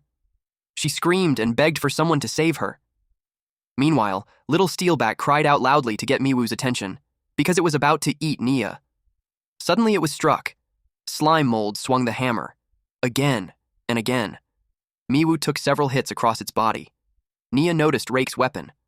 Slime Mold used Pulsation Max, his level 49 experience, and gigantification control to wield the axe. His control over his cytoplasm had reached perfection. It was like using a flexible hand. His attack was known as the Slime Mold Meteor Hammer. If stones were bullets, then this weapon was a cannon. He shattered the trunk, pinning little Steelback. But he lost control for a moment, and the axe hit him by accident. Nia thanked him for saving them. She picked up the Slime Mold. It felt familiar to her. Slime Mold hoped she would recognize him, but she thought he was the captain, using the little monster's body to save her. And then, they were interrupted when little Steelback warned them. Miwu stood up. Even with its injuries, it looked crazed and ready to devour her. She asked little Steelback if it could still fight. She began transferring mana into it. While Slime Mold used Search, his body spread around Miwu, and he activated Pulsation Max. One part of his body provoked Miwu, so it ate it. While it was distracted, he struck its groin with the axe. The pain was so intense that it couldn't even make a sound. When it recovered, it rushed straight at him. But little Steelback tackled it. It was perfectly suspended in midair. So Slime Mold swung the hammer. He spun it through the air and unleashed his attack, Plasmatic Cannon. It blew Miwu's body apart. The force was so strong that the hammer got stuck in a tree trunk. He realized he had used too much power. Nia looked at Miwu's body with a sad expression. Then she remembered. Slime Mold was the monster she met at the campfire earlier, and he was also the one she saw through Miwu's vision. She thought he had been following her. So she asked if he had a special attachment to her. If that was true, their compatibility would be very high. Slime Mold felt glad. The moment he had been waiting for had finally come. She asked if he would form a pet pact with her. She promised to raise him well. The system warned Slime Mold that once he signed a servant contract with a human, he would permanently lose access to the system. He realized he had to choose, keep the system, or gain a master. Slime Mold admitted that the system was good, but it couldn't compare to the fiery heroines from classic hot-blooded comics. He imagined them running at sunset as part of their training. They would face constant challenges like battles and Pokemon. In the end, they would win and make Petmaster the hottest profession. Of course, Slime Mold would evolve into a handsome man, and together they would defeat the great demon king, get married, and live happily ever after. Slime Mold got completely lost in his fantasy. Since system stories were already cliché, it felt natural to choose a beautiful girl as his master. He had already planned the next 100 episodes in his head, so he made his decision. He was about to say, "I do," but suddenly Nia's head fell off. Slime Mold froze. Little Steelback became furious. The attack came from the battered bird. It used Circle of Wind's demise, sending wind blades slicing through everything around it, the trees and Nia's head alike. One of its heads grew a large claw, and the other head began to regenerate. A grotesque, fleshy head hung upside down from a long, stretched neck. Its skin was swollen and lumpy, one eye bulging while a twisted grin revealed a row of teeth. Little Steelback didn't hesitate and charged at it. Slime Mold couldn't believe the head he smashed was growing back. He shouted at the pig not to rush in, but it kept charging. Just as it got close, the bird pointed a finger at it and used Atavistic Ray. The pig turned into something strange. It looked like a small lizard with a long body and short limbs. Its skin had faint scales, and its face looked round with wide, shocked eyes and a blunt snout. It scrambled away. Slime Mold felt a chill. It had devolved. He couldn't believe that kind of magic existed. Then he realized that wasn't the owl anymore. The creature suddenly spoke, saying this was too troublesome. There were so many resources, yet Kedoya still failed to handle such a small matter. The bird's head shifted and formed into a human face. It was Merlin, the guild master of the Blue Hat Guild, a member of the church and one of the 7 holy knights. He complained that the old man from the Holy See should have listened to him from the start, so he wouldn't have to clean up this mess. He sensed that the imprisonment barrier was gone, but he had no intention of letting Gon escape. He used Tempest Wing, and a blue holographic wing appeared behind his back. Then he shot up into the sky. Slime Mold could only watch it happen. He couldn't believe a human could fly like that, using magic to transfer consciousness into the owl monster's corpse. And because he was too weak, he was completely ignored. It felt just like when he first came to this world. So many things had happened so fast that he needed time to process everything. Then he thought of Nia as his master, but the contract wasn't complete yet. At the same time, he felt relieved that he was still alive. But then he realized that wasn't right. His friend had just died.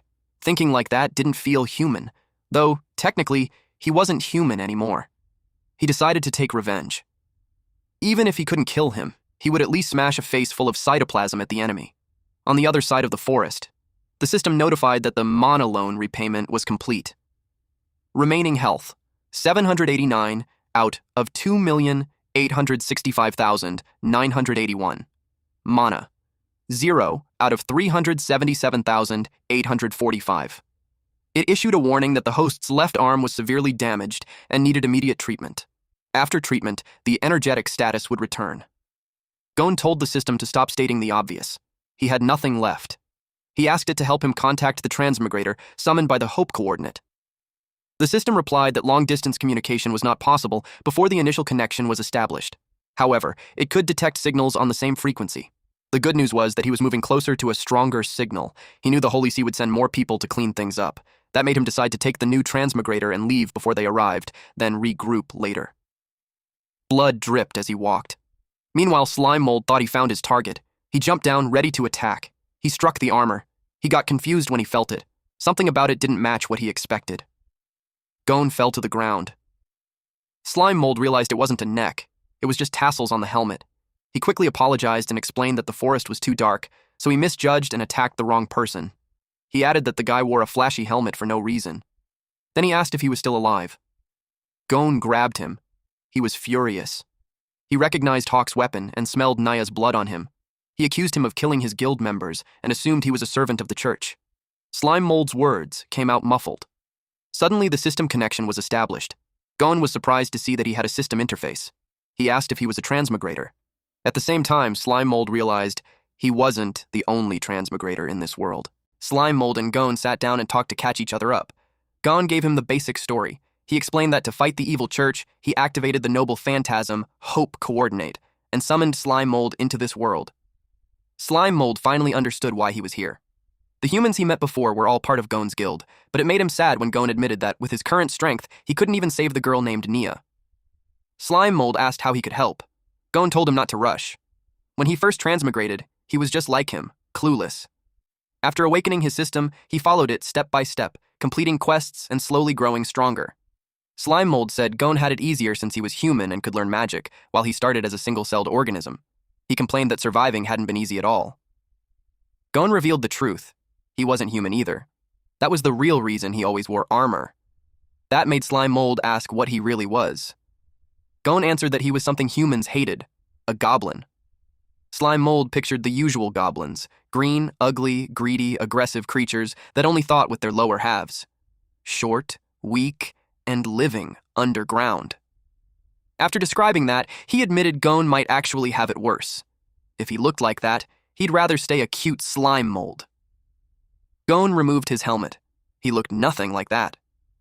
He had long pointed ears, pale green skin, white hair with braids, and a sharp golden eye. He looked more like an elf than a monster. Slime Mold was stunned. He looked way too cool. He immediately complained that it was unfair, but Gon didn't feel that way. If humans found out the truth, he'd be hunted down. Meanwhile, Slime Mold's small body was actually perfect for moving around towns unnoticed. Still, Slime Mold complained that the difference in their character design was ridiculous. Gon explained that the 100-style guild he founded aimed to remove barriers and bring harmony to all life. But so far, no one in the guild knew his real identity.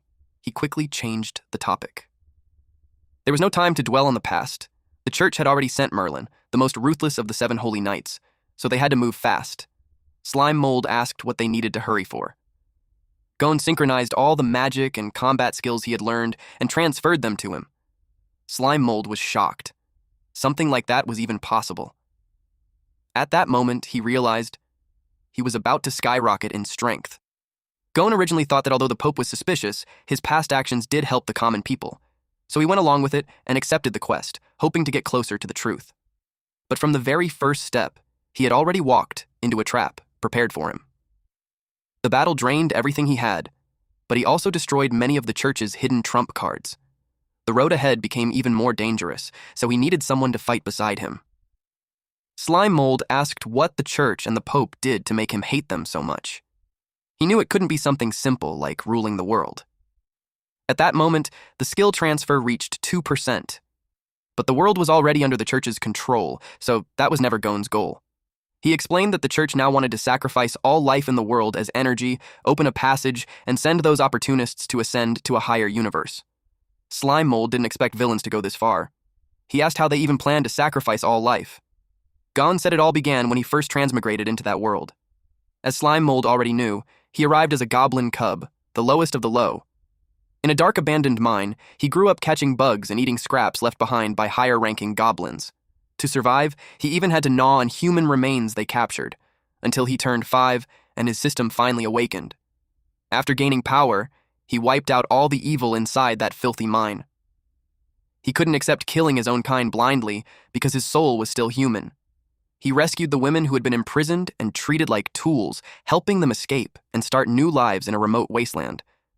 But after years of suffering, many of them were mentally unstable and deeply scarred. Fortunately, he had a special racial skill that allowed him to help stabilize and support them. Slime Mold sympathized with him. Even though his body was a slime mold, he also believed his soul was still human. He compared Gon's special skill to his own decomposition. He had a rough idea of how Gon's ability worked. Gon admitted he envied Slime Mold's skill. It was simple and efficient, unlike his own, which consumed a lot of time and stamina. Fortunately, every time he copulates with female adventurers of different professions, he levels up an attribute. Still, his ability allowed him to steadily grow stronger and gain different attributes depending on who he worked with. It also gave him large amounts of experience. With dual cultivation skill, he built a strong foundation in both physical and magical strength. He also formed close bonds with those he saved and eventually created a family with them. Wanting to give them a better life, he decided to head to the royal capital. Slime Mold felt slightly annoyed. It sounded like he was bragging. Gon then said that going to the royal capital was the worst mistake of his life. Because of that decision, something terrible happened to his wives and children. But then, at 12% transmission, Merlin suddenly appeared. Gon instantly shifted his attention. But Merlin had instantly released wind blades. It was the same devastating attack as before. Circle of Wind's Demise. The ground was carved into deep circular marks, and the surrounding trees were completely uprooted. Merlin had already learned that Gon's true form was a goblin, but instead of disgust, he was intrigued. If goblins could have such talent, he wanted to capture him alive and dissect him for study. It was a shame the Pope had ordered his complete execution. He heard rustling nearby and knew Gon was still alive. He asked how he managed to kill Kadoyalawa, who had an undying body and adaptive power. The system warned Gon that his symbiotic armor durability had dropped to 0%. It was completely damaged and needed immediate repair. The system also advised him to retreat, as the situation was unfavorable. Gon told the system to shut up. Merlin found that interesting. He wondered if Gon was talking to the invisible system they couldn't see. He grew curious. If he took Gon's body, could he inherit that system too? The thought excited him. Gon replied that Kadoyalawa's undying chimera body was the result of experiments built on countless lives. Because of that, he called Merlin an inhuman devil, a servant of the church. Merlin found it amusing. He questioned whether Gon even understood what life meant. In the eyes of higher dimensions, beings like them weren't even worth mentioning. While he spoke, Slime Mold threw rocks at him. Merlin caught them easily. Slime Mold didn't expect that. Merlin mocked Gon, saying it was pathetic that this weak monster was all he had left. He then used gaze on Slime Mold. Slime Mold felt exposed, like his entire existence was being seen through. His body froze, unable to move. Then Merlin noticed something. Gon was gone. He realized he had been tricked while distracted. He wondered where Gon had run. Gon suddenly appeared above him and said he never planned to run. He used physical arts, weak point break, and struck from above. Merlin responded with abyss magic, geometric inferno. Slime Mold thought it was over. Merlin admitted that physical combat was his weakness, but he wouldn't let Gon get close again. But Gon, who should have been burned to ashes, answered that weak point break works on magic too. He reached out and grabbed Merlin. His hand locked onto Merlin's neck and slammed him down. Gon declared that even if he died today, he would drag Merlin down with him. Gon had only 1 out of 2,865,981 health left. The system activated Last Stand, which would last for 1 minute.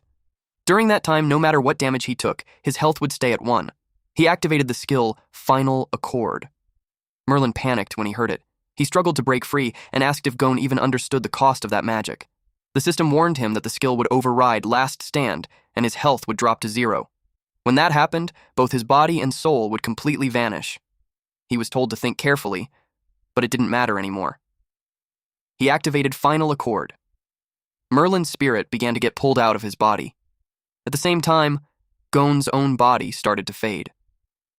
He apologized to Slime Mold. They had just met, and now he had to say goodbye. But there was no other choice. If Merlin wasn't destroyed, none of them would survive. He entrusted the mission of saving the world to Slime Mold, and warned him never to trust the church. Slime Mold broke down in tears. He begged Gon not to die. He wanted Gon to carry him forward. If someone as strong as Gon couldn't win, how could a simple slime mold save the world? A glowing magic circle formed above them, filled with bright green symbols. Gon's body slowly dissolved into the light. His final words were simple. Believe in yourself. In that moment, Slime Mold understood. He hadn't been summoned just to exist. He was meant to bring Gon here. Then Gon disappeared. The light flared brightly, and in the next instant it was gone, leaving only faint green traces behind. The armor fell to the ground. Slime Mold cried uncontrollably. Then Merlin appeared in the air, cursing Gon. He complained that the mission had turned into a complete failure. There were candles shaped like praying women, with calm faces and hands on their chests. Only one was lit, its flame flickering while the others stayed dark and still. Merlin said that 5 of the life candles, meant to connect the chaotic universe and prepare for ascension, were extinguished all at once. If not for the fact that only this sanctified fall corpse of a low-level monster remained for him to descend into, suddenly, a slime was thrown at him. Slime Mold spat at him in anger. He declared that he had inherited Gon's will, along with his grudge for that girl. He said he would settle the score with Merlin. He acted tough, but secretly left a clone behind as an escape route. If anything went wrong, he could transfer his consciousness there instantly. Merlin's face was covered in slime. He looked annoyed. He didn't expect that the contract monster left behind by Gon would dare attack him. He said Slime Mold would suffer in Gon's place. Then he used abyss magic, atavistic ray. Slime Mold got confused. Aside from glowing like a rainbow, he felt nothing. That only made Merlin angrier. He guessed his soul had been badly damaged, and his magic power had dropped a lot. He couldn't accept it. He was the strongest mage in the kingdom. There was no way he couldn't deal with a weak monster like this. Slime Mold knew Merlin had already been beaten half to death by Gon, and Merlin didn't know about his hidden trump card. He decided to use that gap to catch him off guard. Suddenly, the basilisk, the bird with the snake tail, kicked Merlin. Merlin slammed into a boulder with huge force, blood spraying everywhere. That only made him angrier. His veins bulged as he warned them that once he recovered, he would return and burn this swamp into a wasteland. The basilisk gathered flames in its neck. Then it unleashed a high-tier spell, Pseudo-Dragon Breath. The flames blasted across the ground. When the fire faded, his body was left completely charred. Then the basilisk ate him. After swallowing, its snake tail moved. Then its whole body began to glow. Slime Mold watched as it evolved. It evolved from a snake secretary bird into a feathered serpent dragon. It became a long, serpent-like creature with a red dragon head, complete with horns and whiskers. Its body was thick and covered in scales, but parts of it shifted into a bird-like form, with white feathers, strong limbs, and a long neck ending in a sharp beak. Overall, it looked like a fusion of a dragon and a bird, with a long, twisting body and mismatched features. It flapped its wings and flew away. Slime Mold was completely overwhelmed by what he had just witnessed. The system notified that skill transfer had reached 37%, but the connection was interrupted, causing the failure to acquire super magic. The reason? He had no magic power. Because of that, 4 dimensions enhancement and elemental resistance also failed. Other skills failed too, including high-tier divine arts and super union. Only martial arts talent was successfully obtained. While Slime Mold mourned Gon, the system kept listing what he did gain: forging skill, medical knowledge, cooking skill, encyclopedia at 71%, and map atlas at 83%. He kept crying. He felt it would have been better to stay a carefree little slime mold. Even though he gained so much, he couldn't feel happy at all. He used search. His body stretched out like vines. He gathered the armor and slowly pieced it back together. He knew he couldn't stay like this. He had to move forward and inherit Gon's legacy. Otherwise, when the church sacrificed all life in this world, no one would survive. He put on the helmet. He stretched his body to fill the armor from head to toe. The armor was now filled with slime mold. Even without a proper body, he believed he could control it. He tried to take a step, but he lost balance. His arm almost fell off. He realized how hard it was. If he focused on the left side, he lost control of the right. If he focused on the upper body, the lower body stopped moving. In the end, he collapsed. He decided to give up on using the armor for now and hide it instead. He didn't know when the church would send more people, so he ate it and stored it inside his slime mold space. After that, he wandered around. Then he returned to his tree. Too much had happened in one night. His mind was overloaded, so he decided to take a moment and sort everything out. First, he checked the encyclopedia. It contained information about Deep Valley Mountains, polar ice fields, barren mines, and the royal capital. He realized the world was far bigger than he thought, and he confirmed that he was currently in the swamp forest. The royal capital had placed portals in key locations, allowing travel between regions. These portals were controlled by the church. Adventurers had to apply to use them and travel to different areas. In return, half of the resources they gathered had to be handed over to the church's tax. He thought that if he could find a portal, he could go straight to the royal capital. Now, his path was clear. But before going there, he needed to get stronger. Right now, his only real trump cards were damaged high-level equipment, and the corpse of the girl named Nia. He paused, wondering if he should decompose it. He spent a long time thinking about it, but he knew that even if he kept her, there was no way to bring her back. So instead of letting her slowly rot, he chose to decompose her body. Her soul said goodbye to him. He cried as he said goodbye in return. That moment hardened his resolve to destroy the evil church. The system notified that he leveled up to 50. He gained 0.8 enhancement points and unlocked a skill called Domination Level 1. Then, the system merged with his unique traits, Domination and Central Command, combined and evolved into Parasitic Domination Level 1. The next day, a frog rested quietly on top of a water lily. It sensed danger. It jumped away just as Slime Mold used Plasmodial Barrage on it. But more stones followed, and this time it got hit and died. Slime Mold wanted to test his new skill. Parasitic Domination Level 1 works by sending a cluster of slime mold into a target's body. It spreads through the biological network, replaces the original consciousness, and turns the body into a controllable corpse puppet. With the encyclopedia synced from Gon's system, the skill description was much clearer. He began by invading the corpse. He spat a part of his body into the frog's mouth. Then he activated the parasite. His body spread inside the frog. Moments later, the frog moved. It stood up. He was shocked. It came back to life. The system confirmed the parasite was successful. He gained a swamp frog corpse puppet, but it had reached the current limit. To control more, he would need to level up the skill. He realized that once parasitism succeeded, the body could move on its own. Next was domination. He focused and transferred his consciousness into the slime inside the corpse. Then he activated dominion. Slime Mold was amazed when his consciousness moved into the corpse. The frog became his puppet. Its durability was 0%, and its available skills were Charged Strike, Tongue Fist, and Pounce Bite. He was surprised that it even had a species description. He realized the durability was low because it was already dead. The vision through the puppet was wide. It felt strange, but exciting. Since he had taken over all the nerves, even the muscle memory came with it. It felt just like using his own body. He didn't need to adjust at all. The frog turned and looked at him. Slime Mold understood something important. Once the puppet was active, his main body entered automatic mode. That meant his real body could be exposed to danger. He knew he had to hide it well during real fights. Still, he couldn't help getting excited while driving the frog. The puppet spotted a fly nearby. He used tongue fist to catch it. The experience felt fun. He decided to move around and try more. Slime Mold kept jumping. He pounced on a small snail. He kept going. Until the signal weakened, and suddenly the connection was cut. The frog collapsed. Slime Mold was caught off guard. He estimated the distance, about 30 meters. He realized that when controlling a puppet, he couldn't go too far from his main body.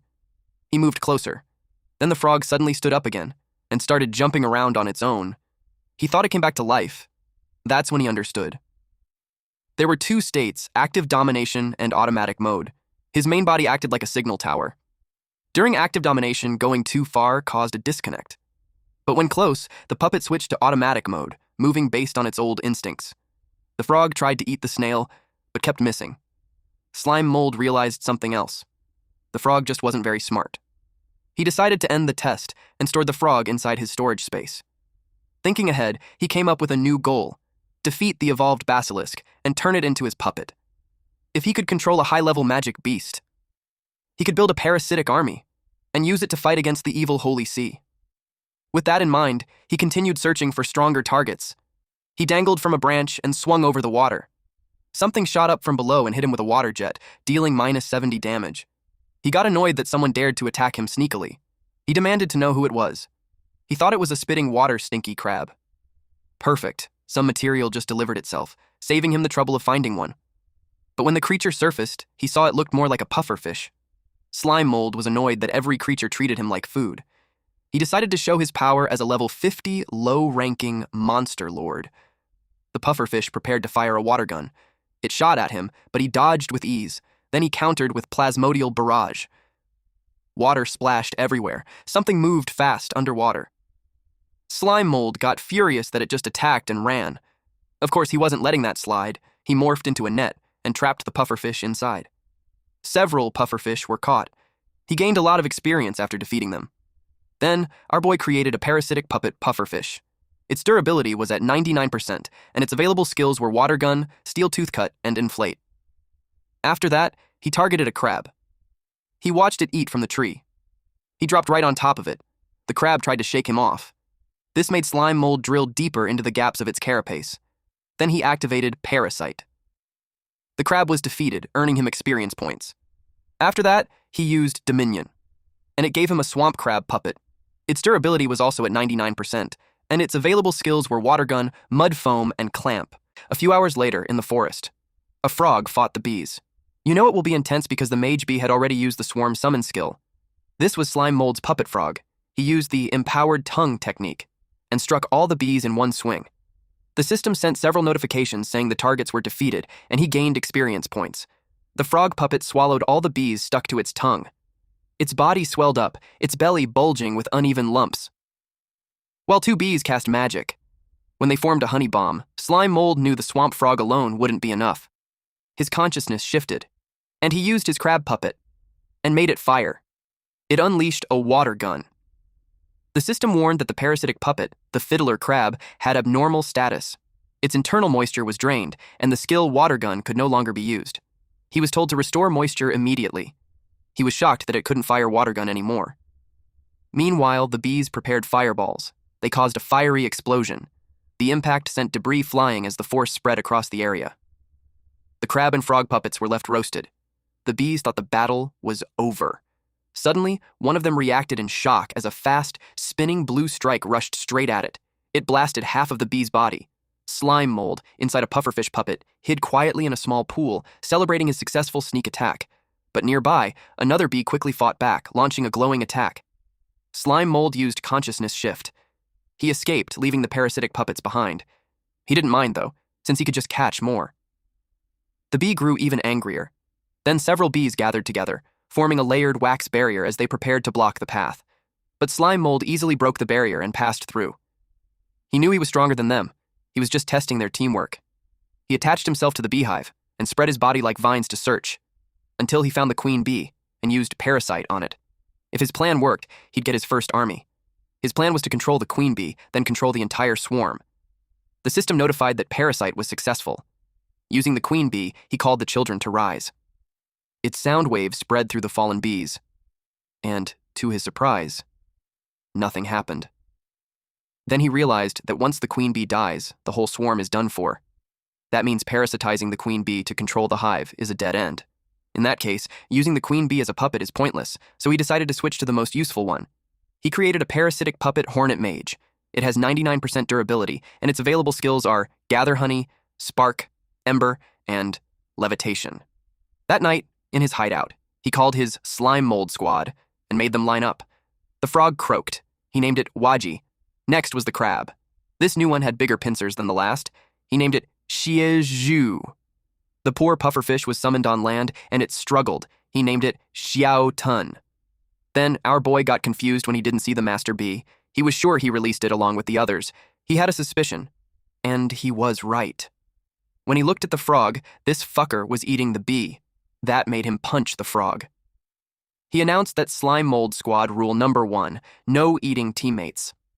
The bee was spat out, but its durability dropped to 70%. Slime mold assured it that everything was fine now. Slime mold realized that his combat squad was complete. There was a frog, a crab, a pufferfish, and a bee. The crab served as the tank. The pufferfish acted like a marksman. Of course, the bee was the mage, and the frog was the assassin, and lastly, slime mold was the commander-in-chief and the strongest support. He imagined them inside a pixel game fighting a level boss, the feathered serpent dragon. The feathered serpent dragon used a trample attack on the master bee. Slime mold made Xieju use carapace defense. So when the feathered serpent dragon reached for the mage, it was blocked by the crab. The crab's shell was damaged. Since Xieju's carapace defense was depleted, its health kept dropping. Slime mold, acting as support, helped it recover using the skill cytoplasmic injection. The shell slowly patched itself up. Then, when slime mold saw an opening, he made the mage and the marksman go all out and attack. The two prepared their attacks. The feathered serpent dragon took continuous damage. Slime mold realized the creature's hide was very tough. He made Master Bee and Xiaotun hold it in place while Waji moved in. Waji used an assassination skill and targeted the dragon's eye, making it bleed. The feathered serpent dragon took massive damage and entered a weakened state. The squad cheered when they saw it happen. Slime mold told them this wasn't the time to celebrate and ordered them to finish it. He commanded them to take it down. Everyone charged at once, and it caused a huge explosion. Eventually, the feathered serpent dragon was completely defeated. They celebrated their victory. But of course, all of that was just slime mold's imagination. In the present moment, he didn't want to waste any more time. So their training began. At the swamp, something moved very fast. It was a level 9 bouncy mouse. It kept jumping across the swamp, but a predator noticed it and grabbed it. Then it dragged it onto land and ate the rabbit. This monster was a level 21 mimic stone cat. Out of nowhere, it felt intense pain. It didn't notice a giant swamp mosquito, level 35, latch onto it. It got sucked dry. The mosquito started to feel full, so it pulled away from the body and left. The body was completely dried out. The mosquito hovered somewhere in the swamp. It landed and laid its eggs, which were eaten by fish as they fell into the water. Suddenly, electricity spread across the water, and it electrocuted the nearby animals. The mosquito and several fish were left roasted, floating on the surface, and they were eaten by a larger creature. It was a level 44 electric catfish. Unexpectedly, its body began to glow. Slime mold stood on top of a branch and watched it. It looked like it was evolving. After that snakebird, this was the second time he had seen evolution happen. The creature evolved into a level 52 thunder catfish. It used thunder flash, and water sprayed everywhere as it moved at high speed, and just like that, it was gone. Slime mold was truly amazed. He noticed that monster evolution was becoming more frequent. From his encyclopedia, the world background started loading.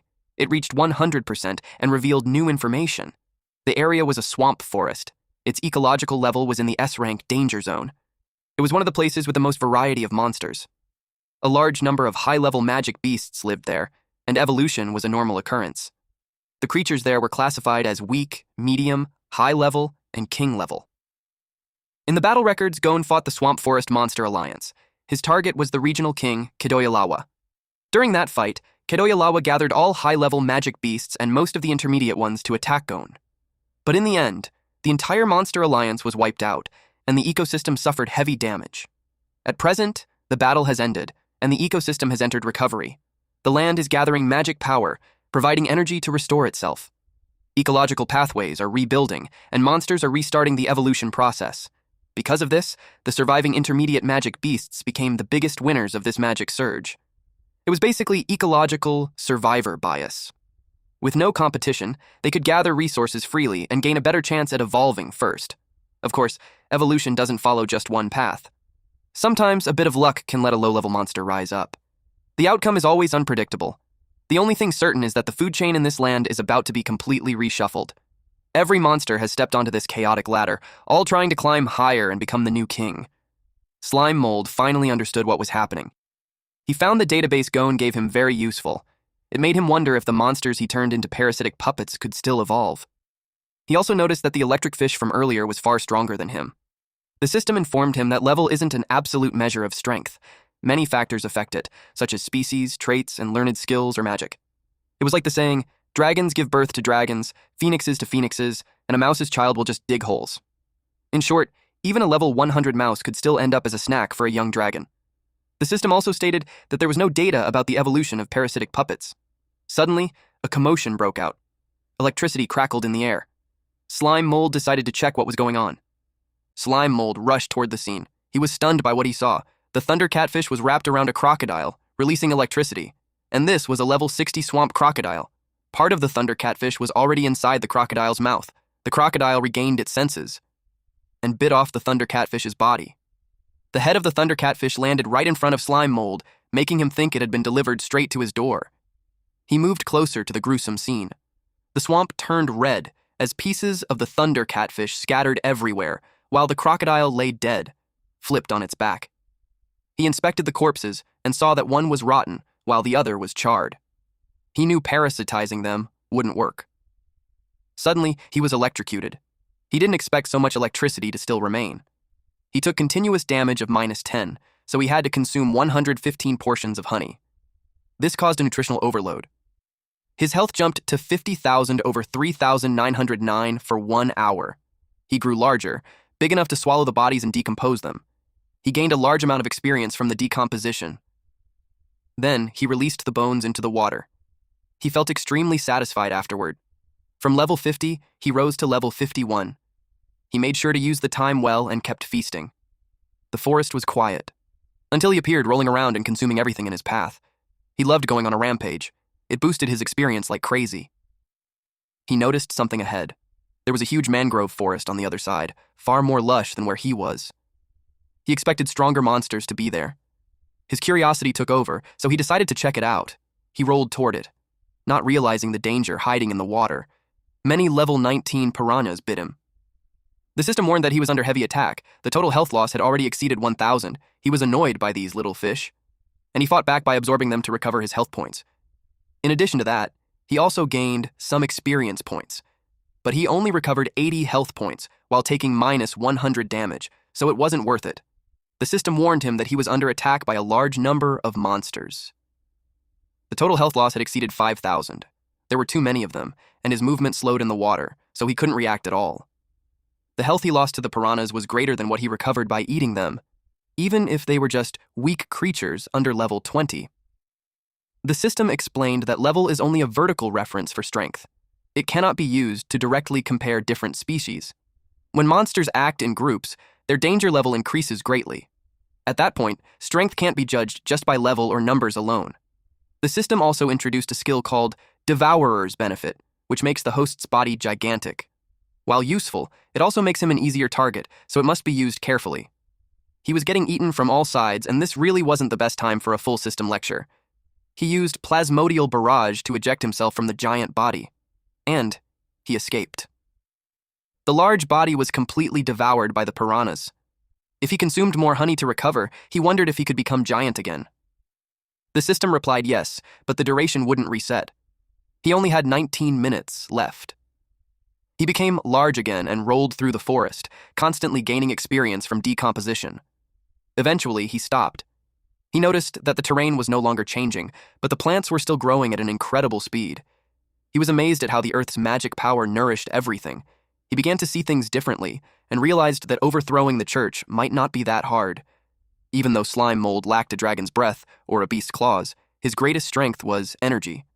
And now, he had finally passed the hardest stage, from 0 to 1. All that remained was grinding from 1 to 100. As long as he kept decomposing and absorbing day and night, in about a month, he could make the entire church face a mold army at their gates. He was lost in that fantasy when the system suddenly shut it down, saying it wouldn't work. He asked why. The system explained that as his level increases, the experience gained from decomposing low-level targets also drops. So 1 level gap gives 95%, 3 levels gives 77%, 10 levels gives 60%, 20 levels gives 36%, 50 levels gives 7.7%, and 100 levels gives just 0.6%. He realized that after rolling around for so long, the experience notifications kept popping up like crazy, yet his level didn't increase at all. Now he understood. The experience gain had been reduced. He grew annoyed at the system and demanded that it clearly show exact experience values. But the system refused, saying calculating precise values would consume too much computing power. It could only simulate results in the background.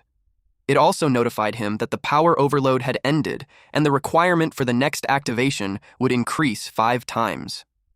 Suddenly, slime mold shrank back to his original size.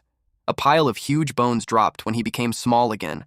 He noticed that the system had become smarter after the update, but its artificial intelligence was still incredibly annoying. He warned it to tone it down. Suddenly, slime mold felt strange.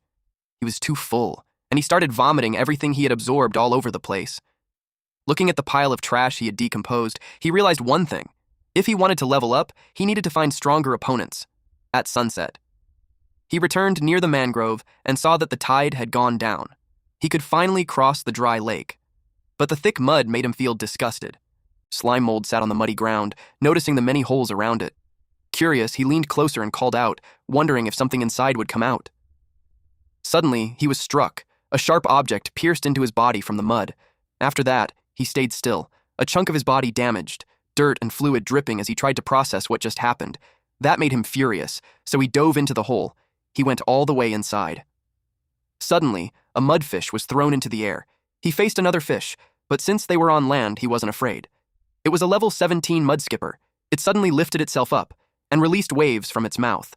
Slime mold didn't expect it to make that kind of cry. Many mud skippers came out of the hole after hearing the call. Slime mold realized they worked in groups, which meant the danger was far beyond just a single level 17 creature. He saw it as them ganging up on him. But luckily, he wouldn't be fighting alone.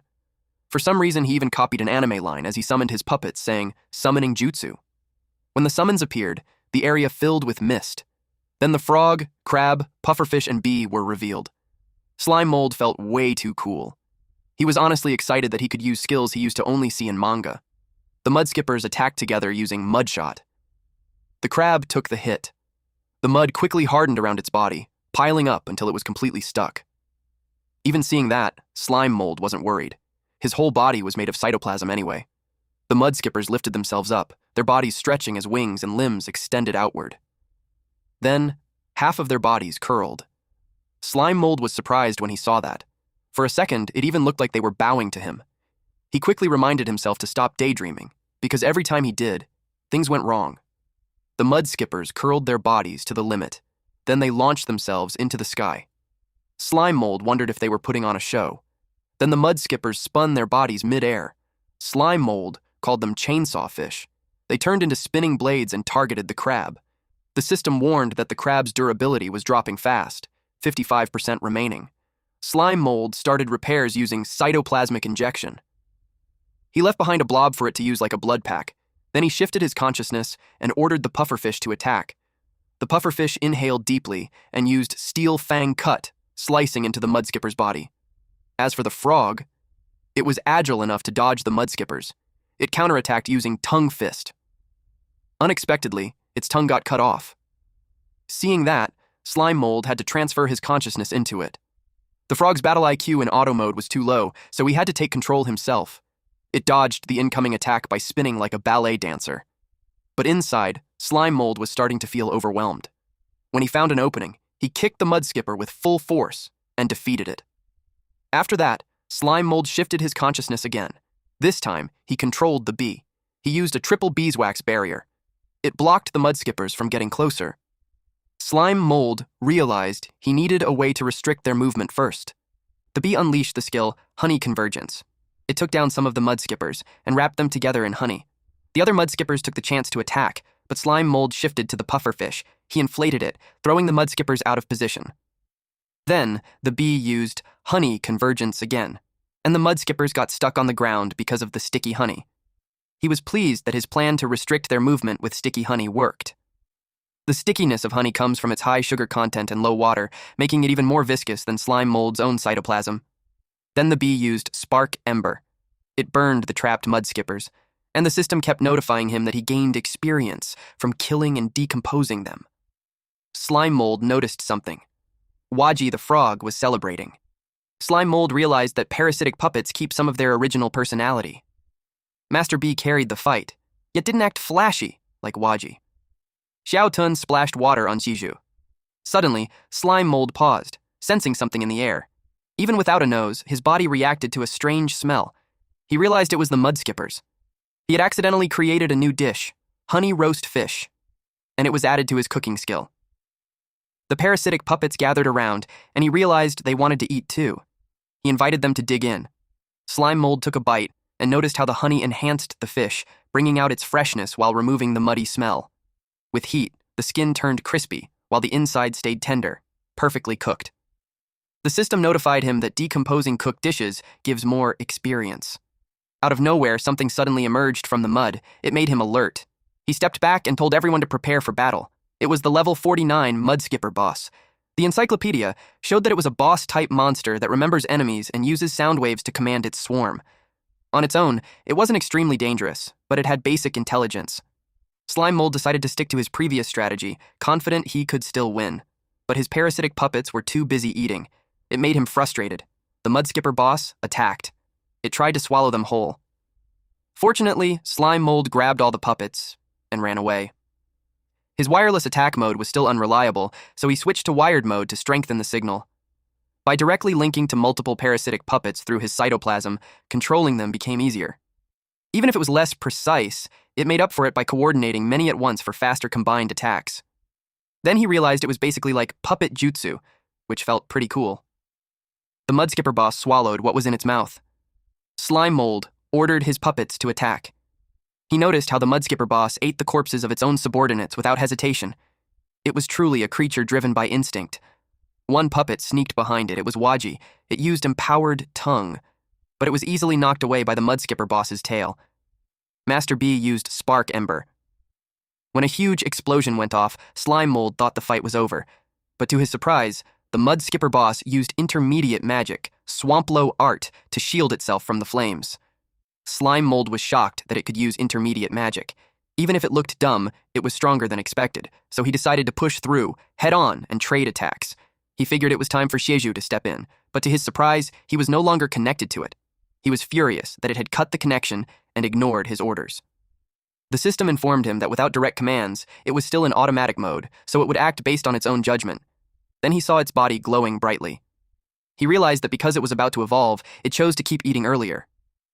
Jeju molted and became the Swamp Crab King. The encyclopedia revealed that the Swamp Crab King is a boss-level scavenger. Its shell is as hard as iron, making it difficult to damage with normal weapons. It hides in mud to ambush targets year-round and is hard to detect. Its pincers can crush iron shoes, and its threat level is medium. Its shell also gathers gold from the mud, making it valuable material for forging equipment. Slime Mold used Consciousness Shift.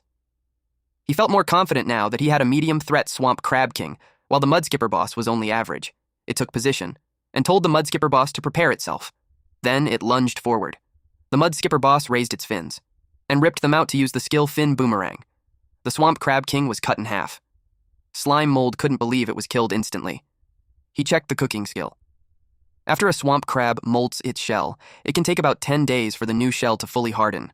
During that time, its defense is at its weakest, and it's also at its most delicious. It can be coated in flour or even better, potato starch, then deep fried in hot oil for 30 minutes. After that, it's ready to eat. Only the golden swamp crab king is edible. Green or blue ones have absorbed heavy metals and can't be eaten. Slime mold found it very delicious. But he realized the answer he was looking for wasn't there. The mud skipper boss's fin moved like a boomerang and returned to the mud skipper boss. This guy is just aura farming at this point. It looked dumb, but this guy's cool enough to be an MC as well. The mud skipper boss returned the fin to its body. It adjusted it into place, and after that, it acted smug, taunting slime mold to come at it. Slime mold got triggered by the provocation. He became determined to take it down. He was sure it would give a lot of experience. He spread his vine-like body and used search. The mud skipper boss looked confused. Suddenly, slime mold appeared with a mace in hand, and the mud skipper boss had no time to react, but its maxed slippery skin reduced the impact, lowering physical damage by 50 to 70% and fire damage by 20%. Slime mold spread his body around it. He realized its skin could deflect his attacks, but it didn't matter. He would slowly grind it down. He attacked again with the mace. This forced the mud skipper boss to use swamp flow art. The mud rose, and it cut off slime mold's connection to the parasitic puppets. Master B attacked, but the fire was blocked by mud. Then the mud skipper boss targeted the bee. It was almost trapped. Luckily, Waji grabbed Master B with its tongue. The entire mud pit was under the mud skipper boss's control, giving it a home field advantage. Slime mold realized he had underestimated it. It was much stronger than other monsters at the same level. It seemed that monsters with intelligence had a huge boost in combat power. The mud skipper boss noticed him escaping, so it threw its fins toward him. This was the fin boomerang technique. Meanwhile, Xiaotun inhaled deeply. Slime mold felt relieved that it came to help. It blocked the incoming boomerang fin, but its durability dropped fast. Its inflated body got pierced. It deflated like a balloon. The system notified slime mold that the parasitic puppet had been destroyed. Slime mold thanked Xiaotun for protecting him and promised its sacrifice wouldn't be wasted. He jumped forward and caught it, and fully decomposed it. The mud skipper boss waited for its fin to return, but it didn't. Slime mold had already decomposed it and gained experience points from it. The mud skipper boss couldn't believe it. It was left with a shiny, bald head. Slime mold laughed, imagining it as a bald fish. Of course, that only made the mud skipper boss furious. It spoke, saying it would kill him. Slime mold was shocked that it could talk. The encyclopedia appeared and explained that if a monster experiences intense emotions in battle, it can trigger intellectual evolution and gain the ability to speak. It activated intermediate magic, swamp flow art. The mud rose like a tsunami. Slime mold decided to end the fight. He planned to use the move that once killed a sanctified monster. He spun the mace and threw it. This move was called plasmatic cannon. The mud skipper boss brought its hands together and formed layers of thick mud walls. The mace struck the wall and kept piercing through each layer. The mud skipper boss's heart skipped a beat as the final layer stretched toward it, barely holding back the attack. Slime mold didn't expect his attack to be fully blocked. He worried that at this rate, even his weapon might be taken by the enemy. Suddenly, the system notified him of a martial arts talent. Martial arts talent. Based on the user's condition, it naturally creates suitable martial techniques, and right now, a move was ready to be used. Slime mold was interested, but instead of overthinking, he decided to just use it. He unleashed Water Hammer, and the mud walls exploded with a loud blast. The mace broke through and struck the mud skipper boss right in the mouth. It was thrown backward, and when it hit the ground, it was already dead. Blood dripped from its mouth, and its face was completely crushed. Rest in peace, bro. Meanwhile, at the royal capital Holy See, all of the life candles were out. Pope Vycross said that 3 days had passed, and all of Merlin's candles of fate had gone dark, with no sign of lighting up again. That meant she had truly sacrificed herself. However, his world magic could no longer detect any trace of Gon. He said the threat could be considered over, but he still asked the others for their thoughts. Merlin was known for careful planning, so they assumed she must have prepared several backup plans. Gon, on the other hand, had been trapped in the swamp forest and worn down for over 2 years, so they found it hard to believe that even in death, he could drag Merlin down with him. One of the men in white robes suspected that Gon, the transmigrator, might still be hiding a trump card. He wanted to go there and wipe out the entire swamp forest to prevent any future trouble. Pope Vycross called him Mr. Far and noted how careful he was. But he rejected the idea, saying the swamp forest's strong vitality was a necessary sacrifice that must be preserved. As for Gon, he assured them that his world magic never makes mistakes, and Gon was already gone. Far, The guild master of the Red-Eye Guild and one of the 7 holy knights said he hoped that was true. He pointed out that the most urgent matter was restoring the strength of the 7 holy knights, as they could not let Merlin's death delay the Grand Ascension plan. Pope Vicross agreed and said the right candidate had just arrived. He called her forward. The person was terrified, but she did her best to greet the Pope and the holy knights. Deer, the guild master of the Holy Anthem Guild and one of the 7 holy knights, recognized her as Merlin's disciple. He agreed she was a good candidate, though he admitted her personality was very different from Merlin's. The poor girl trembled as she begged them to find a way to save her teacher, Merlin. She said she didn't know what to do anymore. Without Merlin, the Blue Hat Guild would fall apart. This girl was Louisa, an S-rank adventurer of the Blue Hat Guild and Merlin's eldest disciple. Vane, the guild master of the Hawkeye Guild and one of the 7 holy knights, said it didn't matter if the Blue Hat Guild collapsed, because her guild was always open to Louisa. She added that other talents were welcome too, though anyone below A rank need not apply. Louisa cried. She thanked her for the offer but refused, saying she had promised her master she would stay in the Blue Hat Guild for life. She begged the Pope to find a way to save her master, and said she was willing to sacrifice herself to beg for the angel's grace. Pope Vicross seemed amused by the strong bond between master and disciple. He asked if she was truly willing to offer herself to save Merlin. She said she was. He explained that even a fallen angel is not all-powerful. Merlin's soul had been completely destroyed, and there would never be a day she returned. Then, he formally declared that the Blue Hat Guild and the title of one of the 7 holy knights would now pass to Louisa. She cried out in shock, refusing to accept it. From above, one of the 7 holy knights calmly shut her down and told her to give thanks at once. He added that many people far stronger than her couldn't even dream of gaining the title of 7 holy knights. She kept sobbing. Louisa accepted the lecture from Lord Vane. She agreed to inherit her master's will, take care of the Blue Hat Guild, and continue to serve the Holy See with all her heart. She remembered her master's final moments. She entered the room and told her master that the tracking magic had been activated, then asked if he was all right. Her master was nothing but skin and bones, almost like an undead corpse. Flies buzzed around him. Half of his body had slipped off the bed while his legs remained on it. He slowly opened his eyes. The sudden movement made part of his body drop to the floor. He cursed Gon, but said that luckily he had prepared this move. He had implanted fragments of his soul into the bodies of every disciple. Louisa had the highest compatibility, and she would be the one to undergo possession and rebirth. He urgently called for Louisa, telling her to come closer and give him her hand. But Louisa refused. As long as she didn't touch him, the magic spell he carved into her heart would not activate. She knew this was true because she had secretly read the Black Magic book. He angrily accused her of disobeying her master's orders and demanded that she save him immediately, saying there was no time. He begged her to save him and even promised to teach her everything. She told him not to be like that and said she would help him right away. She lifted a magic book as power gathered, then slammed it into him. She said it was to give him a quick release and that from now on everything would belong to her. Meanwhile, the Mudskipper boss collapsed, but it quickly regained its senses and stood back up. It realized that Slime Mold had not fallen for its trick. Slime Mold rode Waji while Master B hovered nearby. He told Waji to move faster as they retreated. Since the system had given him experience, he knew the Mudskipper boss wasn't dead yet.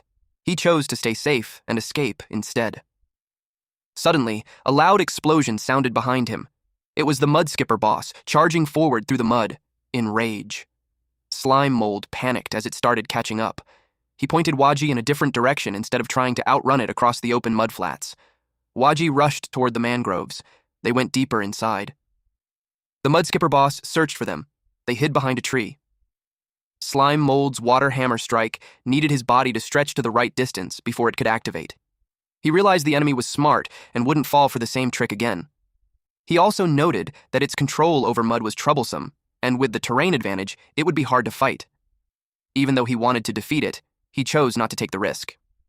The Mudskipper boss shouted in anger, trying to provoke the one hiding, asking if he thought he could hide forever. It used an intermediate magic, Swamp Flow art. Slime Mold was shocked that this move could also be used to scan the area. The Mudskipper boss found him. Mud surged around him. He complained that there was no end to it.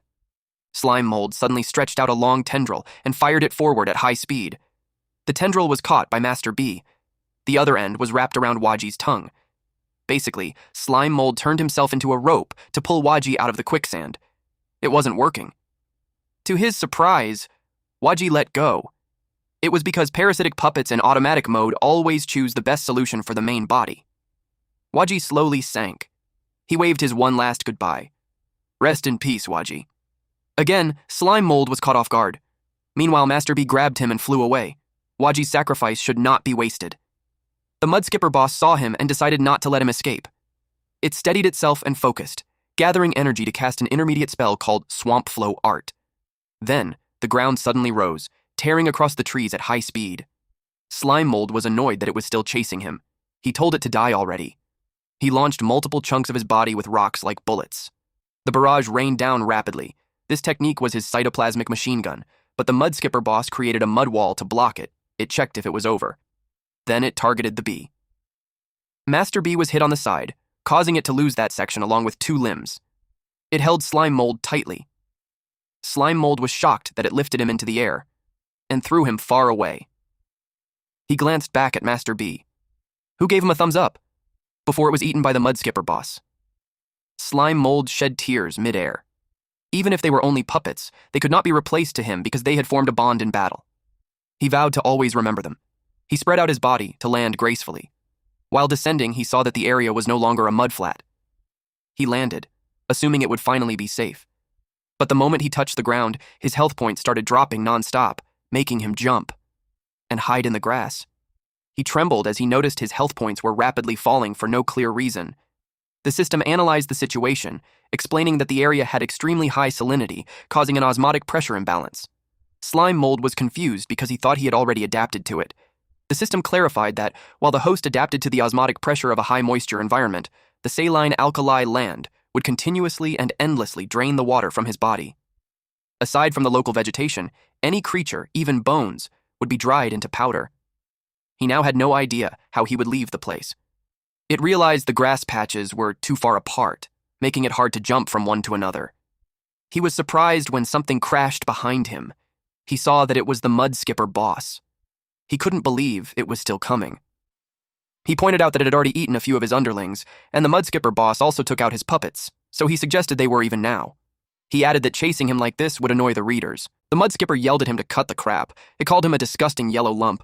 It was furious for destroying its precious hair and swore it would kill him no matter where he ran. It also thanked him, since the anger it felt made its magic more powerful. It was confused when it felt pain just from standing there. It made it jump around randomly, until it decided to land where Slime Mold was. Of course, this forced Slime Mold to jump from the grass. He yelled that it was too annoying. Since Slime Mold landed on the ground, he kept taking damage, which forced him to use the honey jar. The system notified him that it was fully depleted. He had to leave the saline alkaline land as soon as possible. The Mudskipper clapped. He liked that Slime Mold was suffering and urged him to die a painful death. Slime Mold was still far from the next patch of grass, so he knew he wouldn't make it. He pulled out items from his storage, searching for something that could save his life. Then he found it. A foot covered in armor stepped onto the ground. The Mudskipper was confused. This foot struggled to take a step. It turned out Slime Mold had worn the armor's legs. Just as he expected, it could completely block the damage from the saline alkali land. He struggled to take another step. He knew he still wasn't skilled at using it yet. He panicked when he was about to fall. He forced himself to steady up. The legs were really far apart, but he was just relieved that he was still inside them. Eventually, he got the hang of it. He realized that controlling the legs was like walking on stilts, and once he got the feel for it, it was no longer hard. He mocked the Mudskipper boss by saying he was heading out first, but of course the Mudskipper boss wouldn't allow that. It used its swamp flow art again. Nothing happened. Slime Mold laughed at it. There was no mud, so its magic didn't work. The Mudskipper boss raged, shouting that it would never let the slime escape. A few more minutes later, Slime Mold continued walking away. He spotted something in the distance. It was shining, so it caught his attention. He was curious what it was. On a closer look, it was a portal. Slime Mold was surprised to see the portal, but there was a highly concentrated salt lake blocking the way, and falling in would drain him instantly. He knew he was still too weak to go to the human world, so he decided to head back instead. He chose to play it safe for now, rather than take the risk. A few hours later, it was a rainy night. Outside his dwelling were the tombstones of his puppets. Our boy didn't forget the sacrifices that they made, and then the system showed his profile. His species was Slime Mold, level 51 battle. His title was Weak Creature Lord. His trait was Decomposer. His health points were at 3,989 out of 3,989. He had 0.3 skill enhancement points. His decomposition and parasitic domination were at level 7. Pulsation, poison resistance, and cytoplasm spray were maxed out, and his thunder attribute was at level 2. Parasitic domination was a merged skill, so leveling it up cost 2 skill points. At level 7, he could control up to 7 puppets. He had finally gained some strength, but he still got completely wiped out by that mud skipper. So, tomorrow, he'd have to start from scratch again. As the environment recovered, the surrounding monsters would only grow stronger. The experience gains were higher, but it would also become more dangerous. Slime Mold knew not to get carried away. Choosing the slowest path and building strength first was the safest move. He fell asleep. The rain continued to pour. A loud thunderclap woke him. He suddenly remembered he forgot to close the door. He went to check it. And then, our boy saw something that shocked him. It was the mud skipper boss, and it was there. It said, "Found you! You little yellow bastard!" Then, it attacked him. Slime Mold screamed. He jolted awake. He grabbed his mace and shouted for it not to come any closer. But after a few moments, everything was silent. He realized it was just a dream, proof that he was still traumatized by that thing. The next morning, he created clones of himself and ordered them to gather nearby materials for decomposition. He sent them out, and they quickly dispersed. Slime Mold reset his goals and decided to reach level 60 first. He remembered the system saying that at level 60, he could undergo a class change or evolve. Then suddenly, something hit him. It was a tongue from a lizard. He commented that low-level monsters still couldn't tell who was the hunter and who was the prey. He absorbed the tongue. It quickly pulled back, and then it vanished into camouflage. He searched the tree once he realized the creature could turn invisible. It was a very practical skill, but unlucky for it to run into him. His appendage eventually struck something, and finally, he found it. He turned it into his parasitic puppet, Swamp Chameleon. Corpse Puppet. Swamp Chameleon had 87% durability with skills, Tongue Fist, Tongue Whip, and Camouflage. Moments later, his clones returned with loot. Because of the level gap, the experience gained from direct decomposition was too low. He realized he now needed to develop more cost-efficient methods. And that's when it hit him, cooking.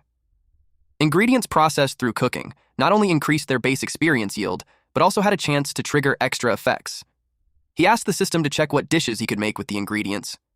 The system displayed several options. One was charcoal grilled platter, a luxurious dish that restored energy and a massive amount of health experience. It also granted buffs for 5 minutes and restored 1,500 health points. Effect: simple and happy spirit. Requirement: medium heat. Status: cannot be cooked due to unmet conditions. Another was fresh fish roasted, cooked over open fire, simple but aromatic. Effect: crispy on the outside, tender on the inside, and invigorates the spirit. Restores 15 health points. Requirement: medium heat. Status: cannot be cooked. The third was greasy mushroom soup, a rich broth made by boiling mushrooms with grease. Effect: continuous recovery, 10 health points every 10 minutes. Status: cannot be cooked. Lastly, deep-fried bugs, unappealing in appearance but extremely crispy. Effect: restores 1 health point. Status: cannot be cooked. He quickly realized the problem. All of them required fire. So he asked the system if there was anything he could make without it. Fortunately, there was one. Normal salad. Ingredients simply washed and mixed together. Bland, completely unremarkable. Restores 50 to 300 health points, no additional effects. Of course, that pissed him off. He couldn't see the point of it. Getting fire, however, wasn't a real problem. He just needed another master bee. The issue was, during his last feeding frenzy, he had already wiped out every beehive in the area. So he started thinking, what other monsters could produce fire? Then he remembered one. A creature with flames on its tail. A squirrel. A flaming tail squirrel. Our MC found one, and it smashed its head with his mace. The fire it produced was far stronger than the master bees. Now he had a new parasitic puppet, Fire Squirrel. Corpse Puppet. Fire Squirrel had 76% durability with skills, Flame Bullet, Agile Movement, and Self-Destruct. He ordered the squirrel to heat up a stone slab. It tensed the muscles in its tail and formed a fireball. Slime Mold watched from a distance. Then he crafted a spatula from partially decomposed wood. It was time to cook. He decided to try Chinese cuisine. He began. 2 hours later, he had lost 10 health points. He added the final touch, sprinkling salt collected from the saline alkali land. The pot suddenly glowed with golden light. It worked. He had done it. In total, he prepared 3 dishes. He didn't hold back and chugged it down in one gulp. The system announced that he had gained a massive amount of experience and that his energy had rapidly recovered. Then it reported it again, another surge of experience points. It also informed him that he had obtained beer inner cold resistance, which would last for 20 minutes. He noted how unbelievably rich the flavor was. It felt as if countless particles were dancing inside his body. This wasn't just ingredients being added together. It was something more. To him, their lives hadn't ended. They had transformed inside him. Their deaths gave birth to flavor, and that flavor returned with even greater value. At the moment they blended perfectly, they were no longer just plants, fish, or meat. They became something else entirely, like starlight within the dish. That, to him, was the true meaning of cooking. He looked completely satisfied after finishing the meal. And even though it took time to prepare, the experience gained far exceeded direct decomposition. Meanwhile, Fire Squirrel was clearly out of gas. Just look at it. 2 weeks later. After thoroughly exploring the area, he realized something. This entire region was now covered in his mold's hyphae. It had become his territory. The system marked it as Explored Slime Mold Territory. The upper left remained undeveloped. Above his territory lay the mangrove forest and low-tide mudflat. Beyond that was the saline alkali land, and the portal. He checked his status. He was now level 54. Title: Weak Creature Lord. Trait: Decomposer. His health was at 8,177 out of 8,177. He had 0.1 skill enhancement points remaining. His decomposition capacity was 877 out of 877. Decomposition remained at level 7. Pulsation was maxed. Poison resistance was maxed. Roar spray was maxed. Parasitic domination had reached level 8. Lightning resistance was at level 2. 1 kilometer away, his frog puppet was hopping around. He activated Slime Signal Relay. It was a method he developed for long-distance puppet control. He placed split bodies at intervals, turning them into signal-based stations. The split bodies would slowly lose health over time, but as long as they attached to trees and used decomposition for energy, they could last for a very long time. With enough base stations, his entire territory could be covered, allowing him to instantly control any puppet within range. But then, his frog puppet was suddenly crushed. He didn't even see what happened. A shadow passed, and Waji 3.0 was gone. He quickly shifted his consciousness into a bird puppet, and found the culprit. It was a berserk swamp bull. According to the encyclopedia, it had low intelligence, but extreme danger. Its body was covered in scales. It was immune to all magic below high tier. It possessed overwhelming strength, and when enraged, it released an aura comparable to high-level monsters. Threat level: high. Recommendation: avoid direct confrontation. At one of his slime-based stations, he shifted his consciousness again and saw it. The berserk swamp bull was charging straight toward him. The pressure alone proved it. This was a true high-level magic beast, but he wasn't weak anymore either. It had entered his territory, so it should be ready to be eaten. He activated Plasmatic Cannon. The berserk swamp bull responded with death pressure. The system reported that he had been hit. It explained that death pressure inflicted mental suppression through eye contact. The effect depended on the level gap between them. If the gap was too large, it could cause instant death. And in the next instant, the system declared he was dead. He lost 850 health points, and his split body was destroyed. The berserk swamp bull kept running. Slime mold chased after it. The bull noticed movement among the trees. It suddenly stopped. Slime mold had already spread his appendages. He activated Search.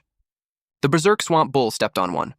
Even though the bull had overwhelming physical strength, its low intelligence made it easier to deal with than the mud skipper. As long as he avoided its horns, he could slowly wear it down. He launched a barrage of attacks. It did nothing. The creature remained completely unharmed. He was shocked at how tough it was. The bull activated Death Pressure again. And instantly, he died. The beast glared forward. Then it charged with Skull Blast. Trees were sent flying. The ground shattered from the impact.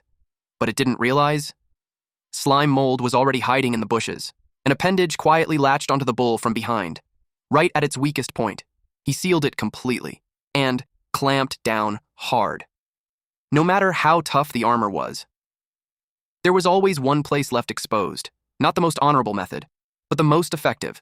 The infection had already begun. The creature went berserk, roaring in rage. It kicked and thrashed wildly. Slime mold activated water hammer. His appendage expanded from within, striking with pressure. The bull's movements became more frantic. He pushed deeper. In his mind, he calmly took control.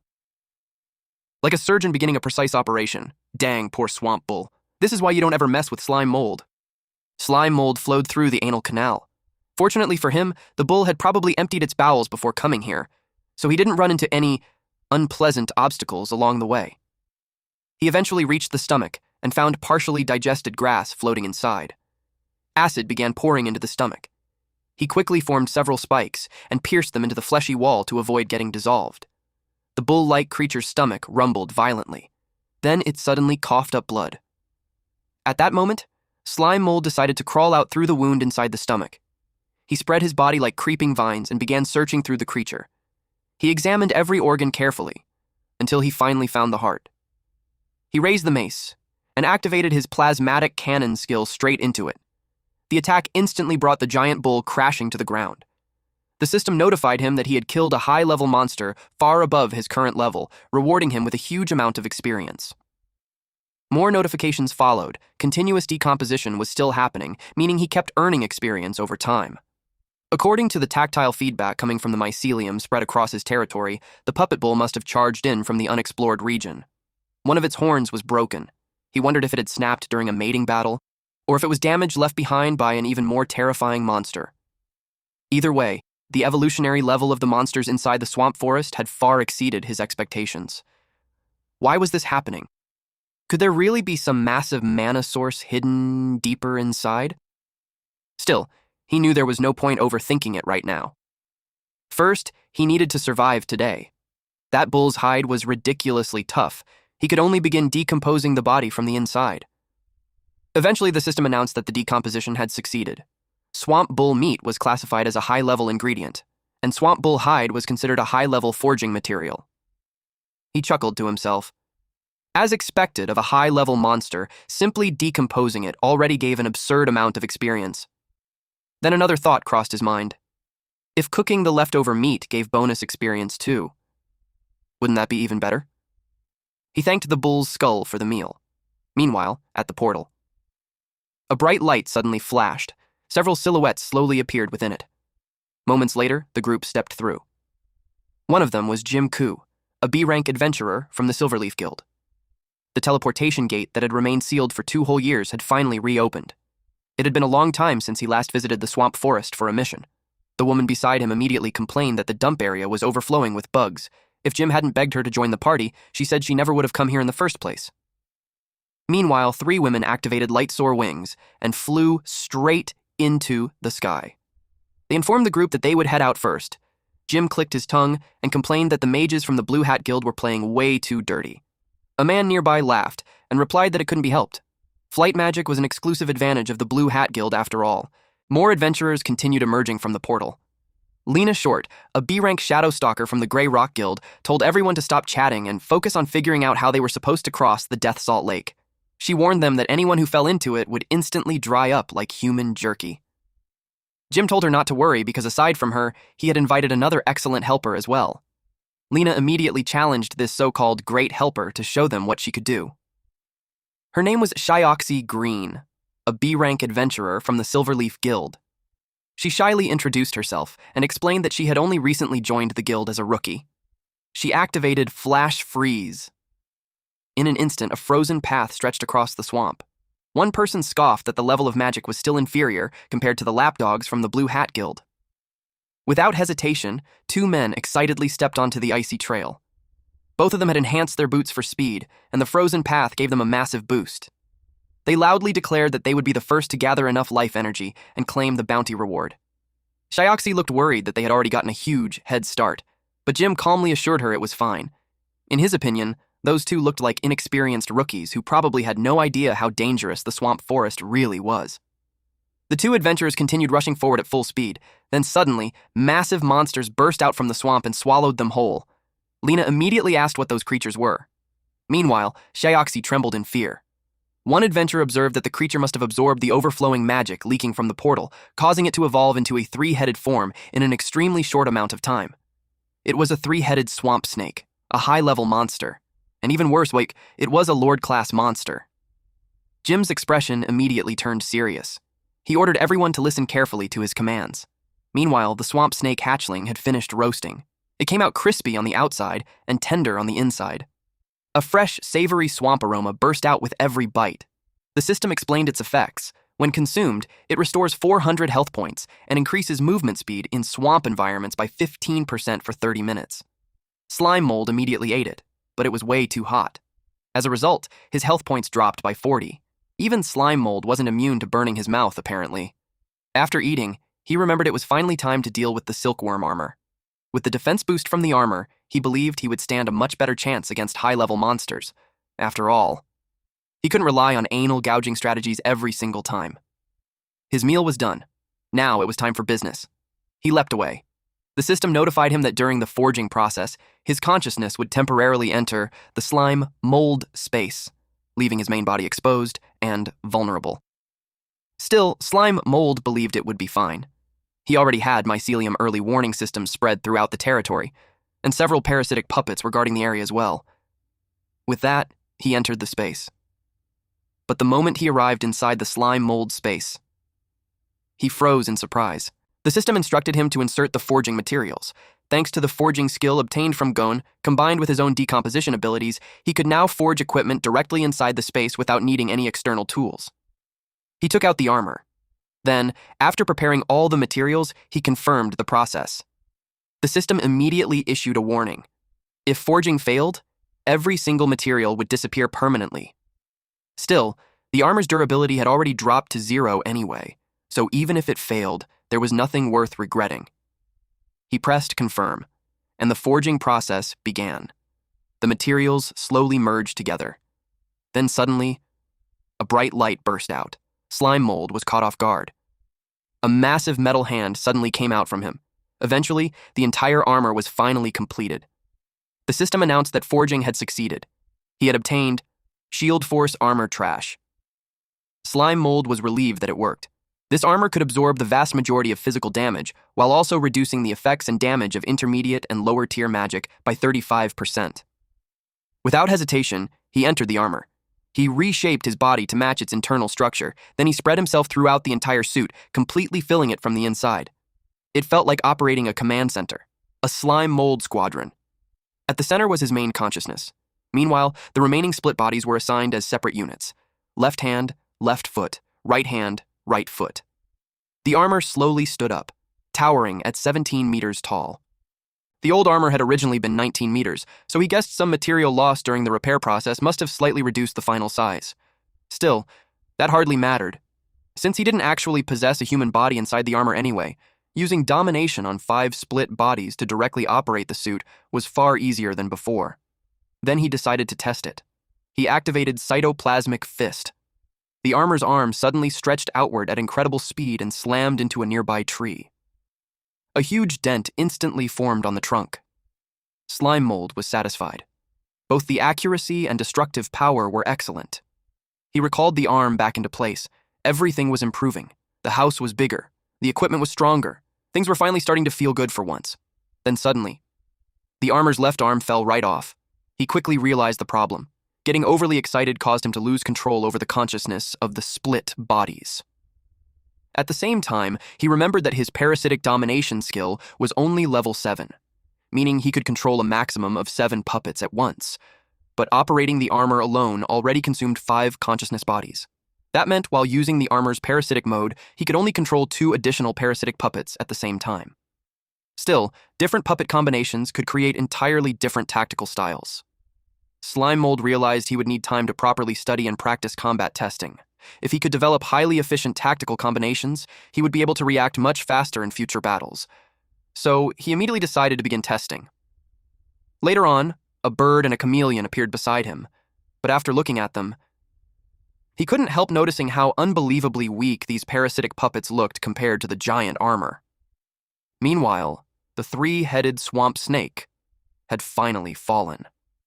Lena let out a relieved sigh, glad that they had successfully taken it down. But Jim immediately warned everyone not to lower their guard yet. He cautiously approached the corpse to finish it off completely.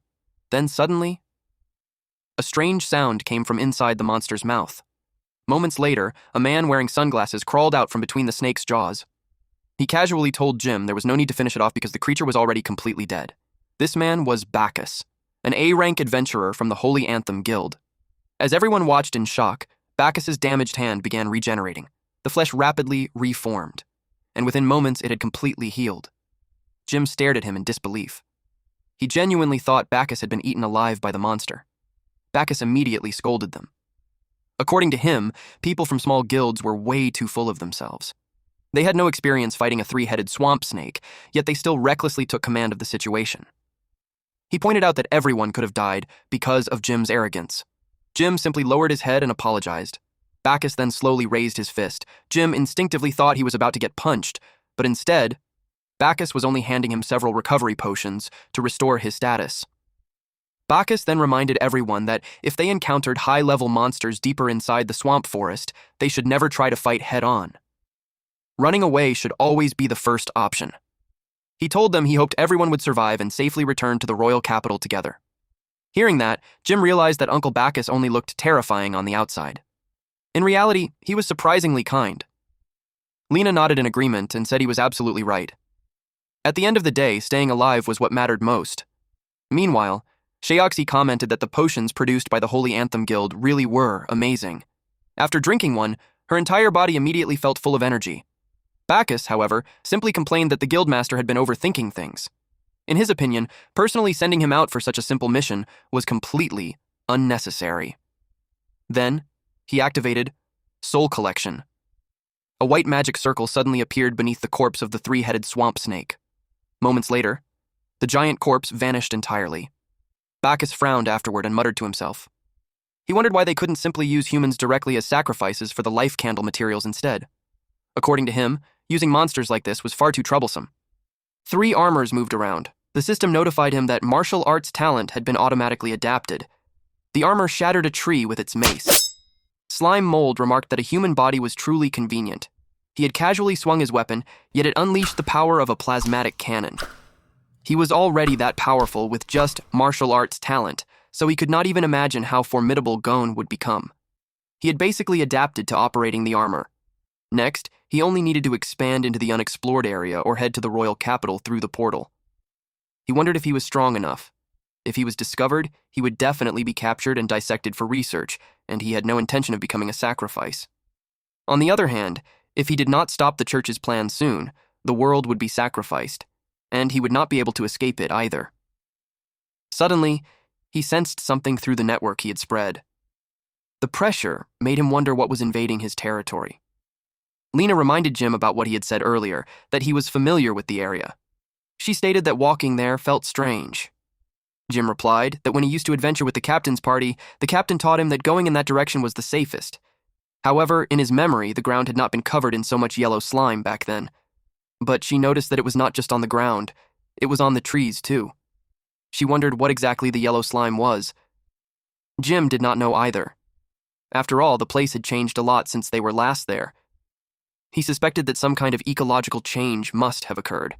Speaking of which, he was worried about his newly bought boots since they were made from wild boar hide, a high-end haute couture edition.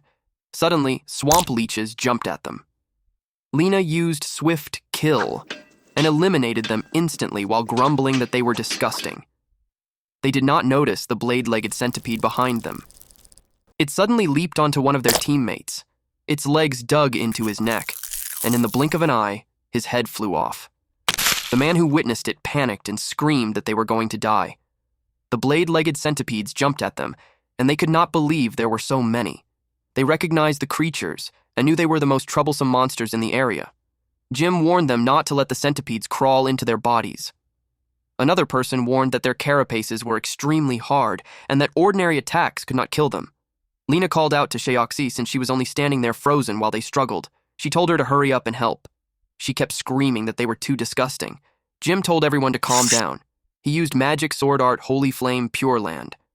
A blaze of fire swept through the area. The blade-legged centipedes burned. The entire area turned to ash except for the spot where they were standing. Slime Mold realized that the intruders were humans. He monitored them. The slime network had also been burned away. Jim activated Soul Collection. The souls of the blade-legged centipedes were absorbed into his sword. Jim acknowledged that for some of them it was their first mission, but he reminded them that they were not on a training ground and were not there to play adventure games.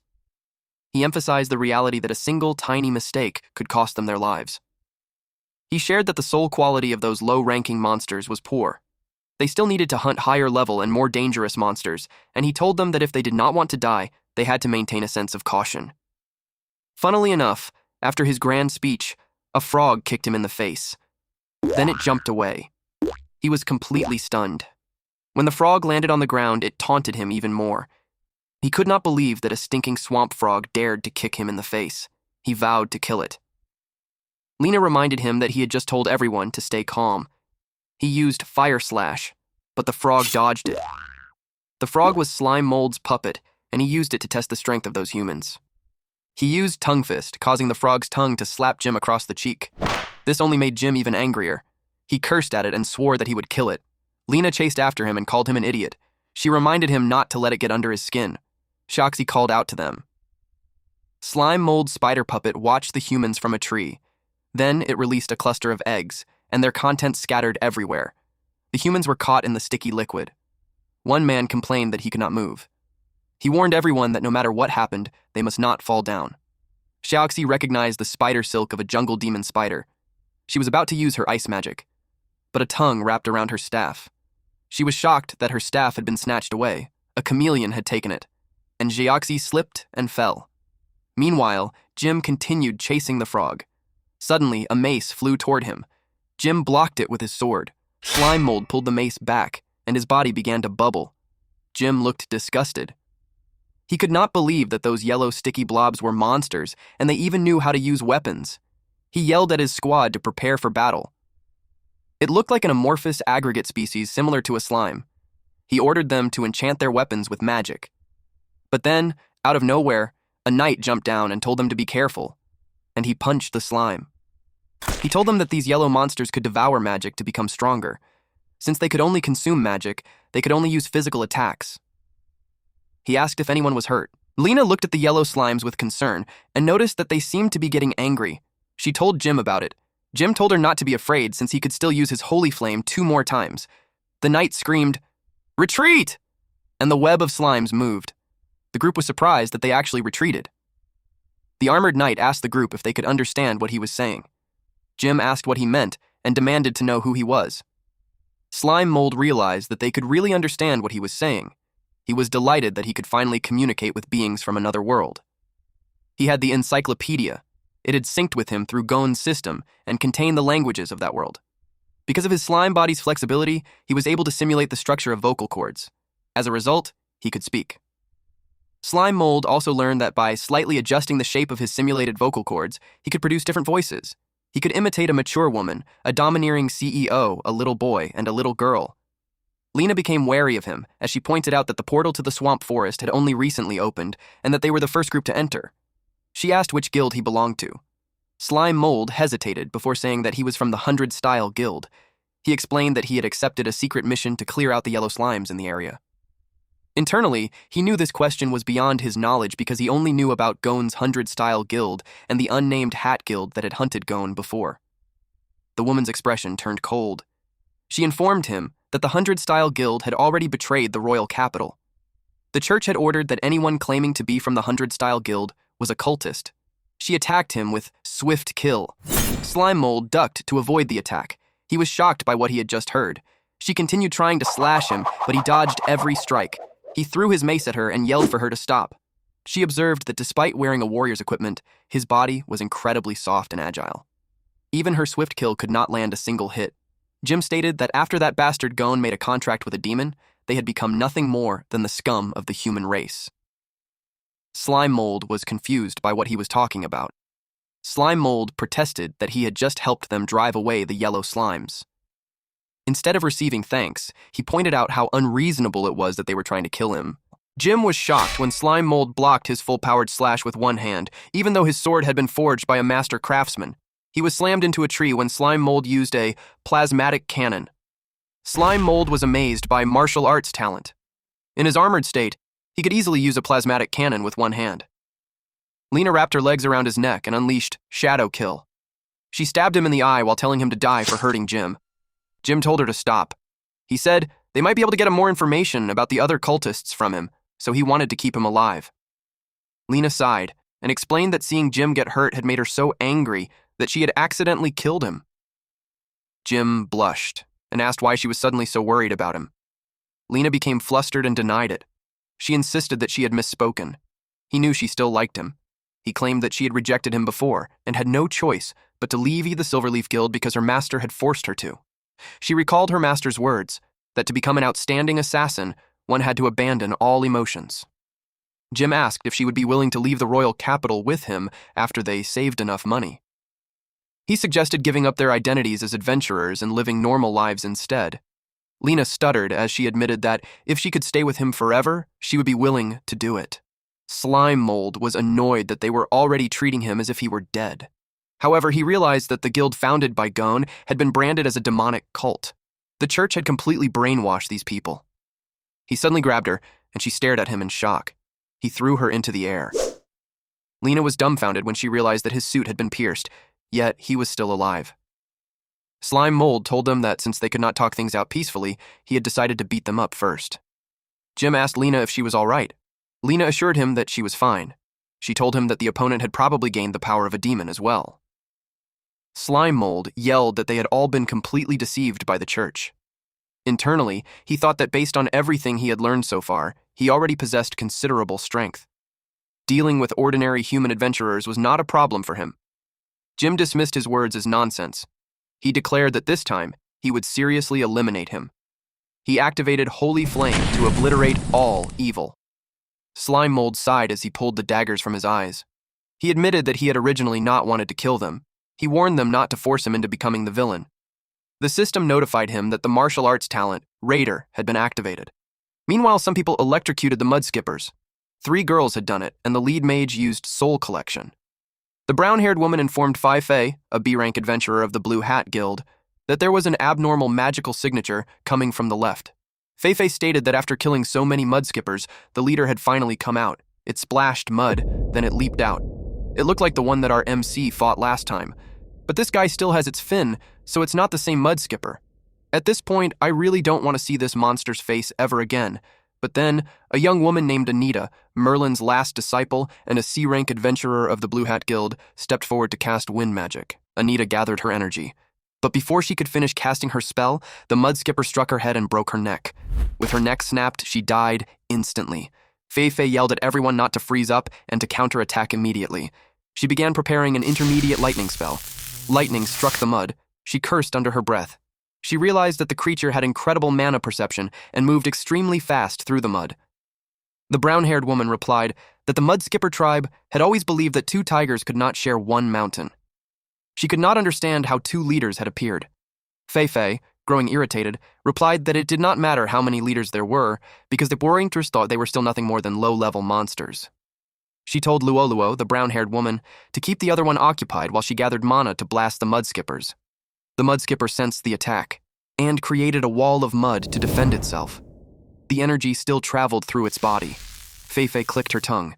She said that even if it had blocked the attack, Arc of the Scarlet Bolt could still paralyze it. A wall of mud suddenly rose between the 2 women. Fei Fei shouted at Luoluo in frustration since she could not even keep a single mud skipper leader occupied. She was shocked. The mud skipper appeared beneath her and grabbed both of her legs. She was surprised to discover that there was actually a 3rd one. Luoluo rushed over to save her, but Fei Fei had already sunk into the mud, and the mud skippers created a triple mire vortex around her. Those 3 mud skippers worked together. She tried to use a magic shield. She quickly realized that the mud skipper leaders were fighting as a team. Their intelligence had clearly evolved, making the situation far stranger than expected. If this continued, she knew she would not be able to hold out much longer. She decided to retreat and share the information with Guildmaster Lucia. She used Light Soar Wings. She looked down to check on the mud skippers, and she failed to notice that one had jumped behind her. It bit off her head, and immediately dove back beneath the mud. The muddy area was left littered with the bones of different creatures. Eventually, Feifei woke up. She wondered where she was. When she looked up, her expression darkened. She saw half of Luoluo's body inside the mouth of a gigantic mud skipper. Meanwhile, the other 3 mud skippers made cheering noises. The mud skipper king was level 69. It accused her of killing many of its children. Feifei was shocked, first because of its size, and second, because it could talk. She realized that it might be a super dangerous species with awakened intelligence, just like those recorded in magical literature. They could not understand how such a creature had appeared in the swamp forest. The Mud Skipper King declared that it was starving and could never get full. It ordered its followers to hunt more humans and bring them back to their king. The Mud Skippers acknowledged the order, and they set out.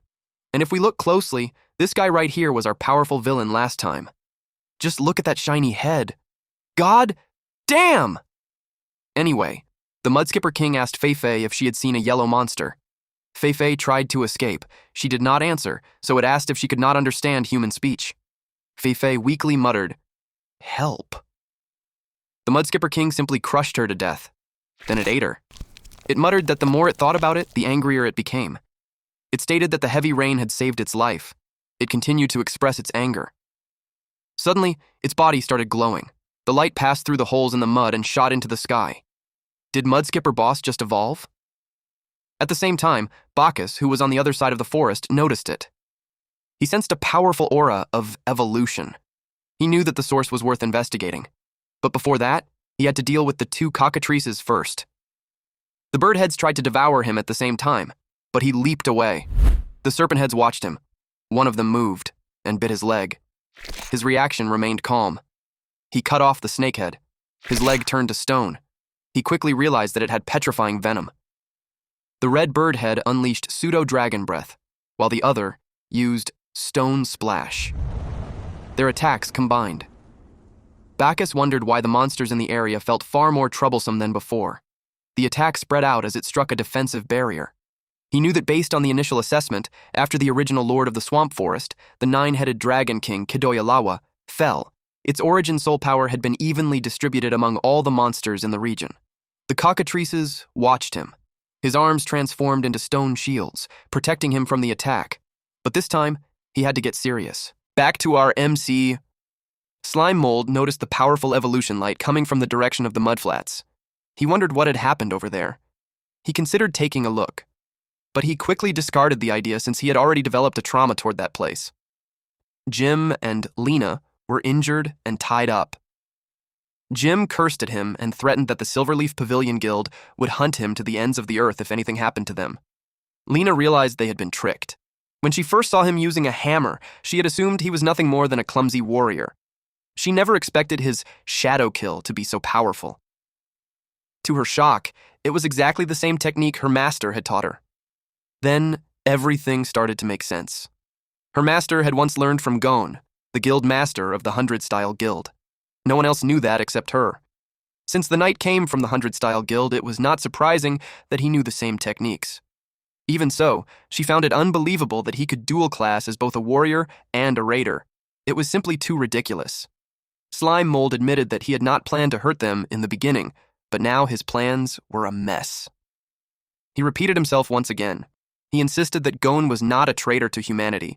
He claimed that they were the ones who had been brainwashed by the Holy See. He had not expected the Holy See to go to such extremes. If what he had learned was true, then even the young women who had come looking for Brother Gon before, if they were still alive, would probably be captured and executed by the Holy See once they returned.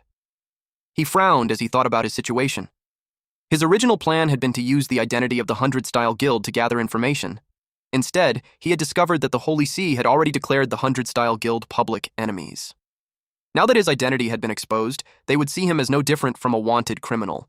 Even if he hid his identity again, these people already knew who he was. His options were simple: kill them or spare them.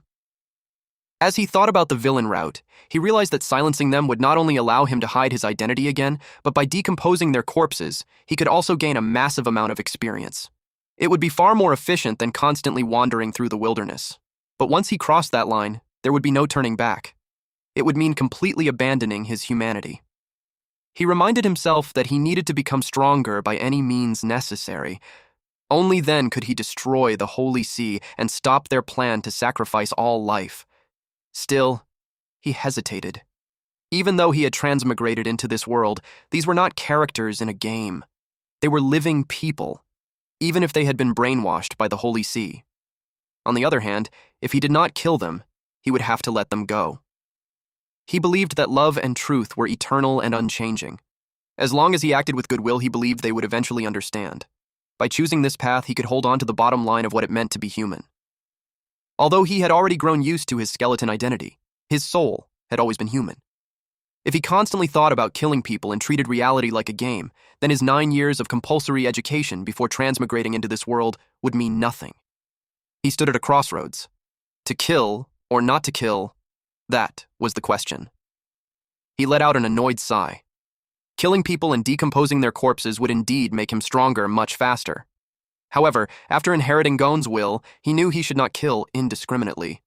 Otherwise, if dual cultivation could make someone stronger, Gon would have gone around violating people everywhere. Suddenly, arrows flew toward him. He stepped back to avoid them. Backup for Lena and Jim had arrived. A man holding a spear asked who the armored knight was. Slime Mold was surprised. He wondered where his puppets had gone. Apparently, they had been frozen in ice. One of the adventurers handed Jim a potion. He said he still had some of the potions Bacchus had given them and told Jim to drink one. Jim thanked him. Lena and Jim were untied. Jim urged everyone to join forces and take down the armored knight together. Slime Mold expressed that he truly did not want to kill anyone, but they were leaving him with no choice. He unleashed death pressure. The oppressive aura terrified them. One of them questioned how they were supposed to defeat someone like that. Slime Mold had no choice but to play along until the end. He decided to test the skill he had obtained from the bull. It was the perfect opportunity to measure the gap between his current strength and that of humans.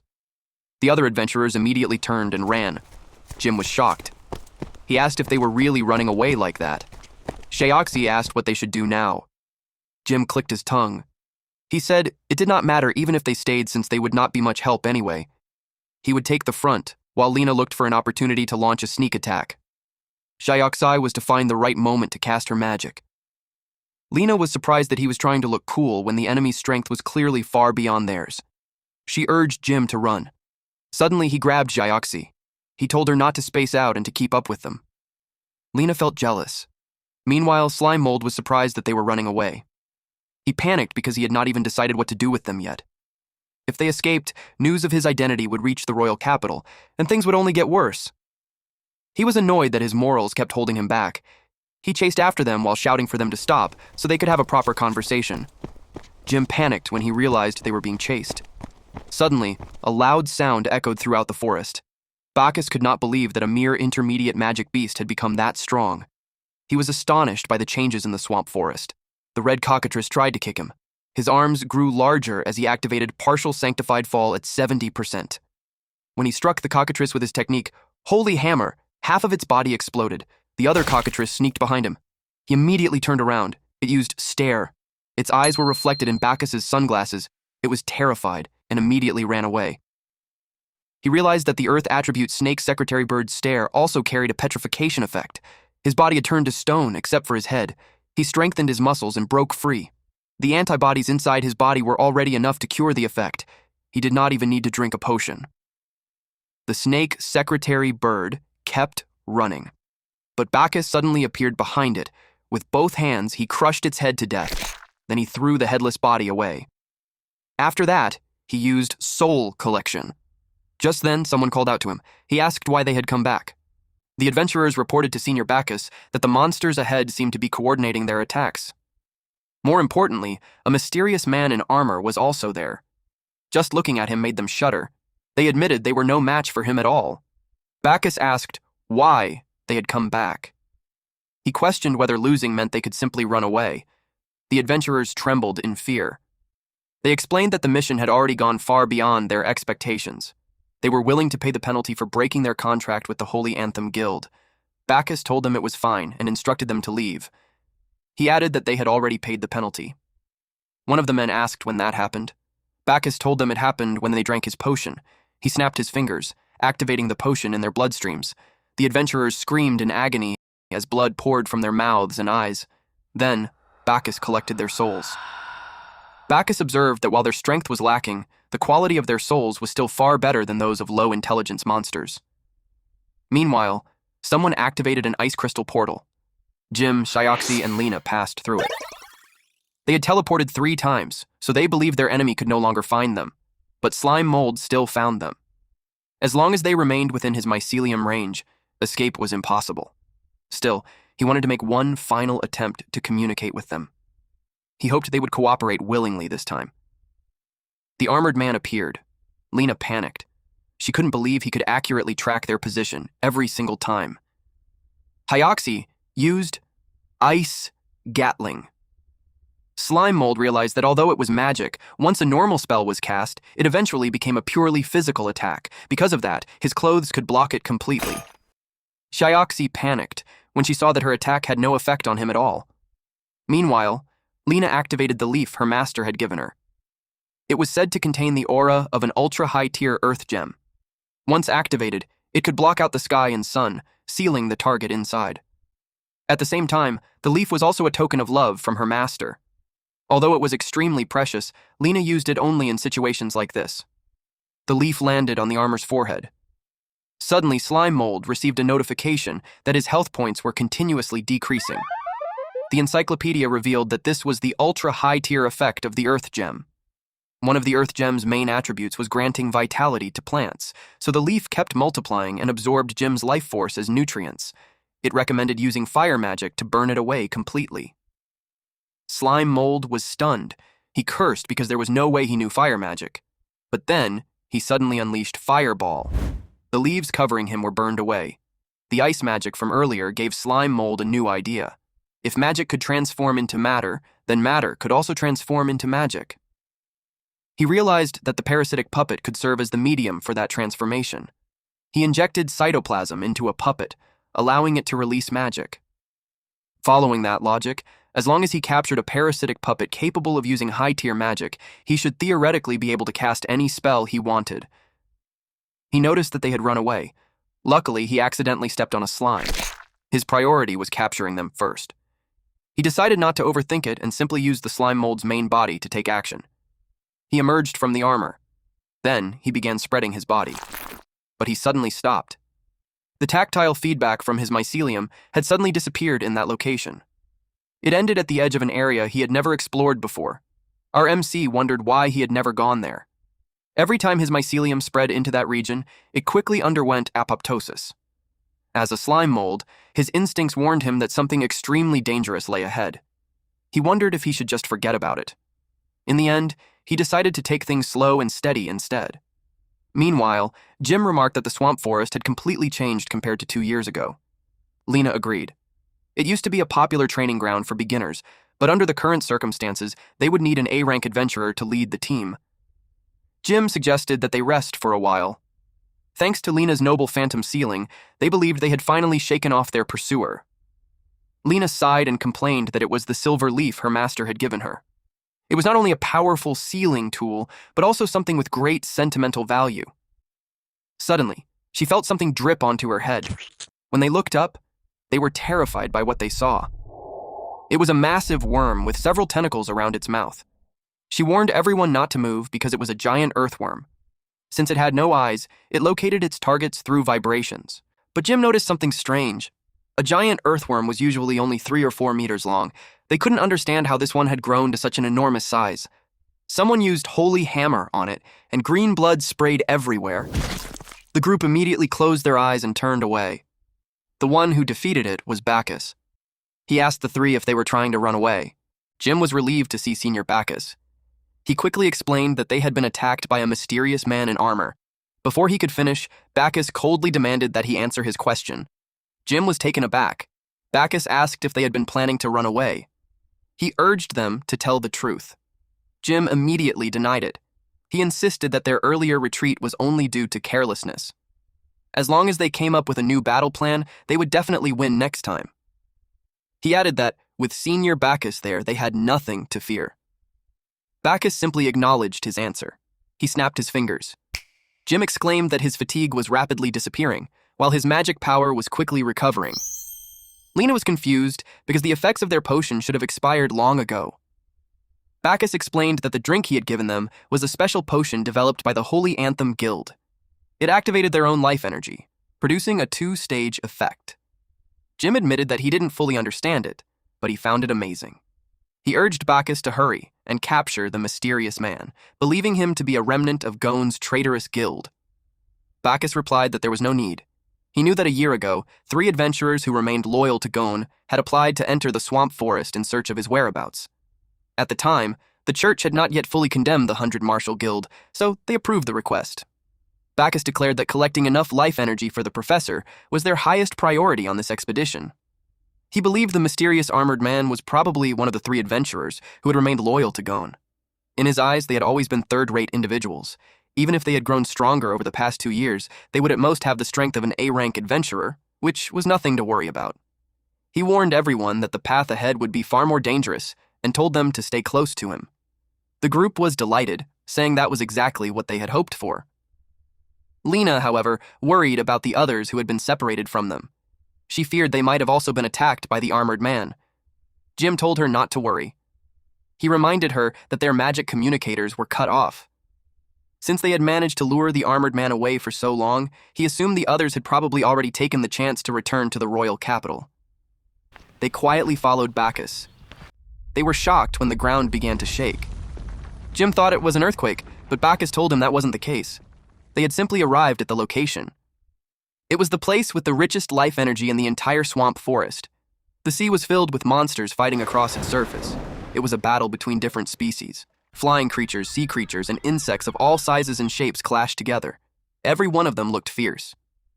Jim was stunned to learn that the swamp forest had a place like that. Lena asked if all of them were high-level monsters. A massive crocodile chased after a bull-like creature. It was about to be eaten. Bacchus explained that the creatures were essentially elite monsters, far above high-level ones. He realized that the entire ecosystem of the swamp forest was undergoing an ecological reset. He explained that 2 years ago, the human trader Gon had entered the swamp forest in search of demonic power, hoping to destroy the world. To stop his evil plan, the lord of the swamp forest at the time, the 9-headed dragon king Yahello, formed an alliance with the church. Together with the 7 holy knights, he vowed to eliminate Gon within the swamp. Although Gon was eventually defeated, Yahello also perished in the battle. The church likewise lost 2 holy knights. Bacchus sighed and quoted an old saying, "When a whale falls, all things flourish." After Yahello's death, the origin soul power he had accumulated over thousands of years was released back into the land. That ecological reset was what caused the current life explosion they were witnessing. A 2-tailed tiger rested quietly with its cub when a gentle green light suddenly struck them. Bacchus continued, explaining that even low-level monsters could evolve and awaken intelligence as long as they absorbed enough vitality. Those who did could even gain the qualifications to compete for the title of Lord of the Swamp Forest. Finally, Bacchus explained that the place before them was likely the main battlefield where Gon and Yahello had fought. The dense magical power left behind had attracted powerful monsters from all over the swamp. Xiaoxi finally understood what was happening. Bacchus told them to stop spacing out and get to work. Bacchus explained that the giant earthworm they had encountered earlier was actually at the very bottom of the food chain in that area. The adventurers were horrified. Jim said that if a monster at that level was at the bottom, he couldn't imagine how they were supposed to fight the creatures above it. More giant earthworms attacked them. Bacchus told them not to be afraid. If they had to fight, then they would fight to the very end. With their life energy activated, they were far stronger than before. He effortlessly chopped one of the giant earthworms in half. Jim attacked the other giant earthworm and realized that his slashes had become stronger. Lena kicked the other one. Xiaoxi struck her target with ice crystals. She managed to take one down. Lena said that power was surging through their bodies, and she didn't feel tired at all. Bacchus said that this was only the beginning. He believed humanity would become even more perfect in the future. That, he claimed, was the church's ultimate goal. Then, he collected the soul. A massive insect suddenly approached them. Xiaoxi warned everyone that a dragonfly was coming. It used violent suction, pulling them into its mouth along with the giant earthworms. Suddenly, it was chopped into pieces. Everyone fell to the ground. Bacchus admitted that an opponent at this level required him to fight with everything he had. Still, he assured everyone that as long as he was there, they had nothing to fear. He retracted several arms that had branched out from his main arm. Lena quietly whispered to Jim that Senior Bacchus's arm looked strange. Jim was also horrified. He awkwardly replied that it was probably some kind of high-level transformation magic and told her not to think too much about it. Bacchus apologized for talking so much. He explained that he tended to become talkative whenever he grew familiar with someone and asked them not to mind his nagging. The adventurers denied that, saying Bacchus had not only shared his knowledge with them, but also saved their lives many times. Bacchus revealed that he was coordinating the Holy Anthem Guild's mission for this trip. Since it also served as an S-rank evaluation, he was taking it extremely seriously. He urged everyone to cooperate and not cause trouble. As long as they stayed back and watched, he was confident he could bring them safely back to the royal capital. Xiaoxi, however, remained worried. She insisted that they should turn back because their opponent was an elite-level monster. Even after becoming stronger, she believed they still stood no chance against it. Bacchus glared at her and raised his voice as he asked if she wanted to run. Thanks for watching, bros. If you enjoyed this update, make sure to drop a like and hit subscribe so you never miss the next chapter we upload here on Manhwa Updater. New episodes from the main Manhwa dealer channel will always land here every week, so stick around and stay updated. And hey, if you want more fire stories, check out the latest upload on the main channel right after this. As always, stay cool, stay awesome, and I'll see you in the next one.